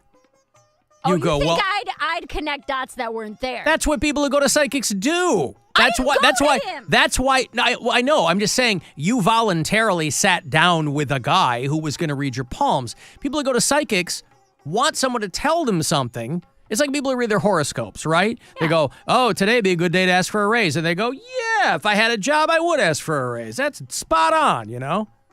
So yeah, of course, people connect dots that aren't there. That's the entire business model of psychics and palm readers. So clear it up for me in one succinct word. Did you hire the wheelchair psychic to mess with me? No. Does it get more succinct than 2 letters? No, it does not. I like the way Brian thinks, though. That was the first thing out of his mouth. He goes, I bet Alan hired him. I said, Why would I do that? That's what I said. Yeah. He goes, I don't know, to mess with you. Can you do? No, but now homework, though? I have a little window into Brian's mind. That he would do that? Well, is no, cool. That's just a that he thinks that I would undertake some elaborate, plan. Yeah. Can you watch YouTube videos about the tricks of cold reading? Did you do that? And now you feel like you? No, I avoided haven't me? watched it. I just know. I want to know because I already don't believe it. So I want to know, like, if you watch this, will you be like, oh, He did that, or he did didn't that, or- do that? yes, Yeah, I'll yes, watch that's- it. Yeah. But the thing, like I said, his eyes were closed for most of it. Mm-hmm. But Well, yeah. that's why me watching this is pointless. But you watching it, you'll be like, oh, this guy used these tricks, or this guy was good. Yeah. I mean, you didn't like Derek Delgadio, and that's one of the finest examples of an illusionist at the top of his game that exist in modern pop culture. I didn't like it because he came out and said, this is fake. Mm-hmm. But then to say this is fake and then prey on people's emotions, I think is more cruel than to let me believe it's real. But they and could have prey on walked my out. Emotions. People who went to this thing wanted to see an illusionist do his thing, knowing that he was going to trick you. Okay, but it's So like, there was no subterfuge whatsoever. I mean, obviously, he's going to do an illusion. That's the beauty of it. That's the fun. Hey, this is all fake, but you're never going to figure out how I did it. That's the performance. That's the part that I feel is unfair. Because you want to know how it's done. Either I want to know how it's done. I don't want to know how or those things just- are done. I or want to be just able to tell me it's real. I want to be able to Yeah, but his effort and his ability to create the illusion, that's very real. He works on that, but he tells you the structure of this as you are immersed in it. You're not going to know how I did it. A lot of this is fake. That's fascinating. I like to marvel at the skill behind it. I don't need to know about the man behind the curtain all the time. I don't know. I think my issue with David Delgadio is saying up front, hey, I'm going to lie to you.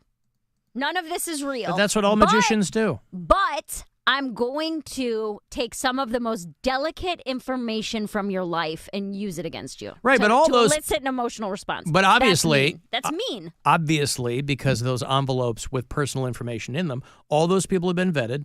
All those people voluntarily knew what they were doing, and they all opted to be part of that. It's not like he walked up to people and said, hey, FYI, and they were like, okay, I don't know what you're saying, but count me in. I mean, these people were all in it, but they didn't know how or what was going to be revealed to them. That's fascinating to me. Well, it's like a natural wonder. It's like a guy who's able to harness a special power that nature. only he was bestowed upon. No, there are plenty of illusionists. There are guys who, David Blaine, here's my new illusion. I lie in a box. Okay. How does he do it? Yeah, he's in ice. What? Yeah, there are plenty of illusionists. But, and again, I haven't heard anything about that guy since. Derek Delgadio? Because he works on his next thing. So he directed Neil Brennan's special. Oh, Boxes or whatever? Yeah, okay. That one.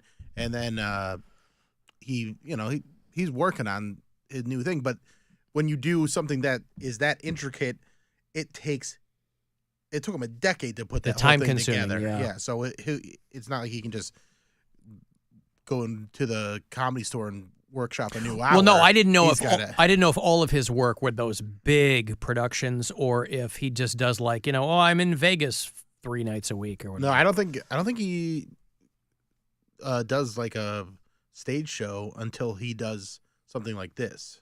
I think he's very calculated in what he does.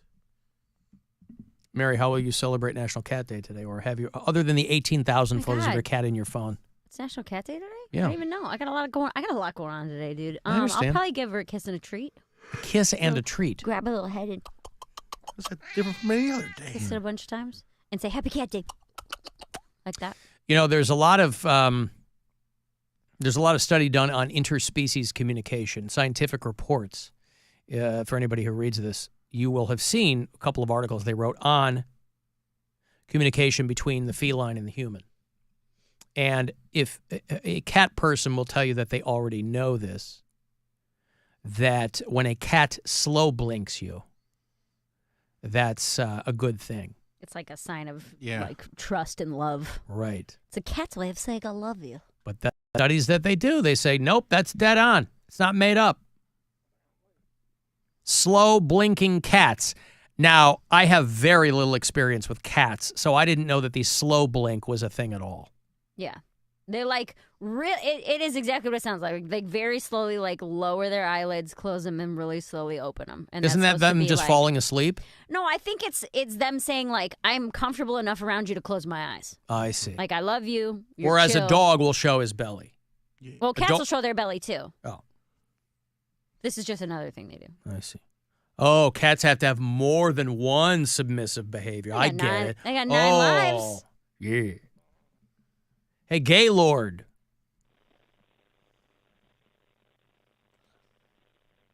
Hello, Gaylord. Are our phones broken today? No. I think a lot of times I'll pick the line up, but I won't pop them up yet so the audience can hear. But they'll hear me, and I think some people think I'm talking to them, even though I'm clearly not communicating with them yet. I don't know. Hey, Gaylord, are you there? All right. Have you seen the Detroiters boys doing the Totino's Pizza Rolls ad? Chasmo. Boy. So funny. Mm-hmm. They did a couple like shorter ones, and then they released the 2-minute long sketch, and I really enjoyed it. What is your name? I don't know. Names aren't like a big deal. They're Oh, come on, man. Just, this is the thing, too. You go to a website, and they automatically show you an ad. Mm-hmm. But if you actually want to watch that ad, they switch to something else. Yeah. I'm like, just don't show me anything then. How about that? This is what I want from the internet. Are you ready? Ready. It's a hot take. No ads. No ads. Wow. Let's go back to mid-90s internet. Make America great again, America. Terrible hexadecimal colored coding on websites, just remedial, rudimentary stuff, and no ads. Just find it on YouTube. A lot of people can't believe that guy, they're like, how small was the guy or how big was that goddamn suitcase? That woman zipped the guy. Suitcase. He might have been a short king. Might have He been. was only 5'4". Yeah. By the way, we referenced this guy earlier today. I don't remember what we were talking about, but that guy, I know, the MAGA types who were making fun of Paul Pelosi getting hit in the head with a hammer. Mm-hmm. They gave that dude life in prison. Good. Yeah. David DePape. Trying to kill someone. Yeah. Federal charges against him. ABC Selena Wang in San Francisco tonight. Selena Wang. Tonight, a jury finding David DePape guilty on both federal charges of assault and attempted kidnapping for his hammer attack on Paul Pelosi, the husband of the former Speaker of the House. Drop the hammer. All right, I forgot that he was like standing there talking to the guy. Yeah. Yeah. Hey. What is going on right now?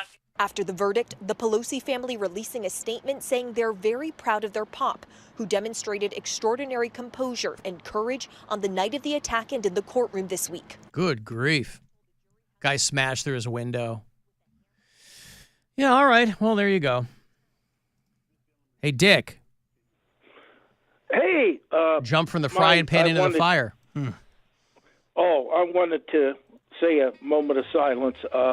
Terry Garr. I sent a card about Jimmy Donovan. It's sad. What about Very Terry sad. Garr? Just, Alan, it was bad. What about Terry Jimmy Garr? Donovan. Oh, that's bad. What about Terry Garr? I don't know about him. She was gorgeous. But, yeah. Oh, I just wanted to tell you, my friend's okay. She's in a nursing home. She might be back about Christmas. They're doing rehab on You her mean your leg, so girlfriend? she's Yeah. Do you get conjugal visits? I go about every day. It's only 5 minutes from the house. For conjugal visits? Yeah. Dick. Aptly named. Every I've been back playing music now. I'm considered, I found about 2 ukulele groups I've been jamming with, so I went from mandolin to ukulele. How about that? Doesn't seem like it seems like a lateral move, Dick. Yeah, but it's something that I wanted to learn. It's not like you went but from the I'll mandolin to the sousaphone. Sousaphone, yeah. So, hey, I ought to dress like a banjo player and come down to the Cavaliers game. You think they'd let me in? You mean to see LeBron and Bronny tomorrow night? Yeah. You think they'd let me in? Probably. Do you? What do you hand out for Halloween, Dick? When the kids come to Dick's house, what are you passing out on Halloween night? I usually pass out. They haven't been coming in this area too much. I don't know if they were out last night and it was late, but they haven't been coming here for a couple years. Well, I mean, Halloween is Thursday night, so they're not going to come last night. Yeah. No, You but hand I'm out. gonna have I bet you hand out Bit-O honey, don't you? No, they like Reese's Cups and Hershey bars. How about that? All right, good. You get them the full size or the cheapy tiny ones? The cheapy tiny ones. All right. Hey, go Browns! What about Browns. why don't you hand out twin bings? Twin bings? Yeah, twin bings. Hey, I could play. Hey, listen. They call me They call me the what is it now? They call me the Don Ho of the Beaver Creek Stumper. Now, Don Ho, I know was good, but I know I can't play as good as Don Ho, right? I don't know. I don't know how well Don Ho played. Can you do Tiny Bubbles? Yes, I can. Yeah, well, I think that's all it takes. Yeah, but I'm doing pretty good, though. You know, everything's good. I thought I'd check in, you know. And I think the Browns with Winston are going to make it, buddy. I think so. That's for me, buddy. Have a good night. Everybody have dick tonight. Oh, there goes Dick. He went from the mandolin to the what? Lute? I don't know. His girlfriend's in the nursing home, and he visits her every day. Probably got a little blue pill in his pocket. You think? No. What's the likelihood of that? I don't even know. I wouldn't be surprised if they never actually had sex. That's what I'm thinking. Or kissed. I think he's had a platonic female roommate for 70 years. Oh. Fun. All right, well, now he's got the place to himself. So it's Dick on the loose. It's Dick on the loose. And the loot. Coming to the Romo Fijo dressing as a banjo or some crap. All right, we got to go. What do you have coming up, William? This Friday, I'm doing a show at Imposters Theater. Also this Friday, the audio for my special, We're Getting Famous, is coming out. You can get that at my website, billsquire.com. There's links for Amazon and Apple and things like that. And it'll be streaming on all the apps. So please check that out. But please buy it because that helps support me. Because streaming pays nothing. Mary Lynn? Nothing's real except God and psychics. Mary Santora Comedy on Instagram, TikTok, Facebook. Is there a science fair tomorrow? Sure. Oh, maybe I'll do a science fair on psychics. Yes. Okay. Non-overlapping magisteria. All right, good. Thank you guys very much for hanging out. I am on your social media accounts at Alan Cox Show. Program in full is on the iHeartRadio app for you or wherever you like to listen to your podcasts. You'll find it there. After Hours line, you can always leave voicemails, 216-986-8903, or messages on the app if you listen there too. No Cavs tonight. They are at home tomorrow night. LeBron and Bronny and the Lakers over at the Romo Fijo. You get the Corey Roddick experience here after 6:30. So we'll talk to you again tomorrow around 2 o'clock. Thanks very much for hanging out. I'll see you in hell. And now I must leave you as the Brady Bunch is on, and I find 4 of those children incredibly arousing. Get out of here. Be careful of what you say. Be careful in every way. Be careful of what you do. Big Brother is watching you. Be circumspect and discreet. Stay light on your mental feet. One slip and you know you're through.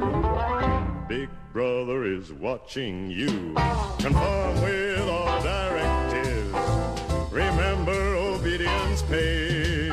And when you watch that TV screen, remember it works both ways. You'll disappear in a wink unless you can double think. You'll vanish into the blue. Big Brother is watching you. The Alan Cox Show. On our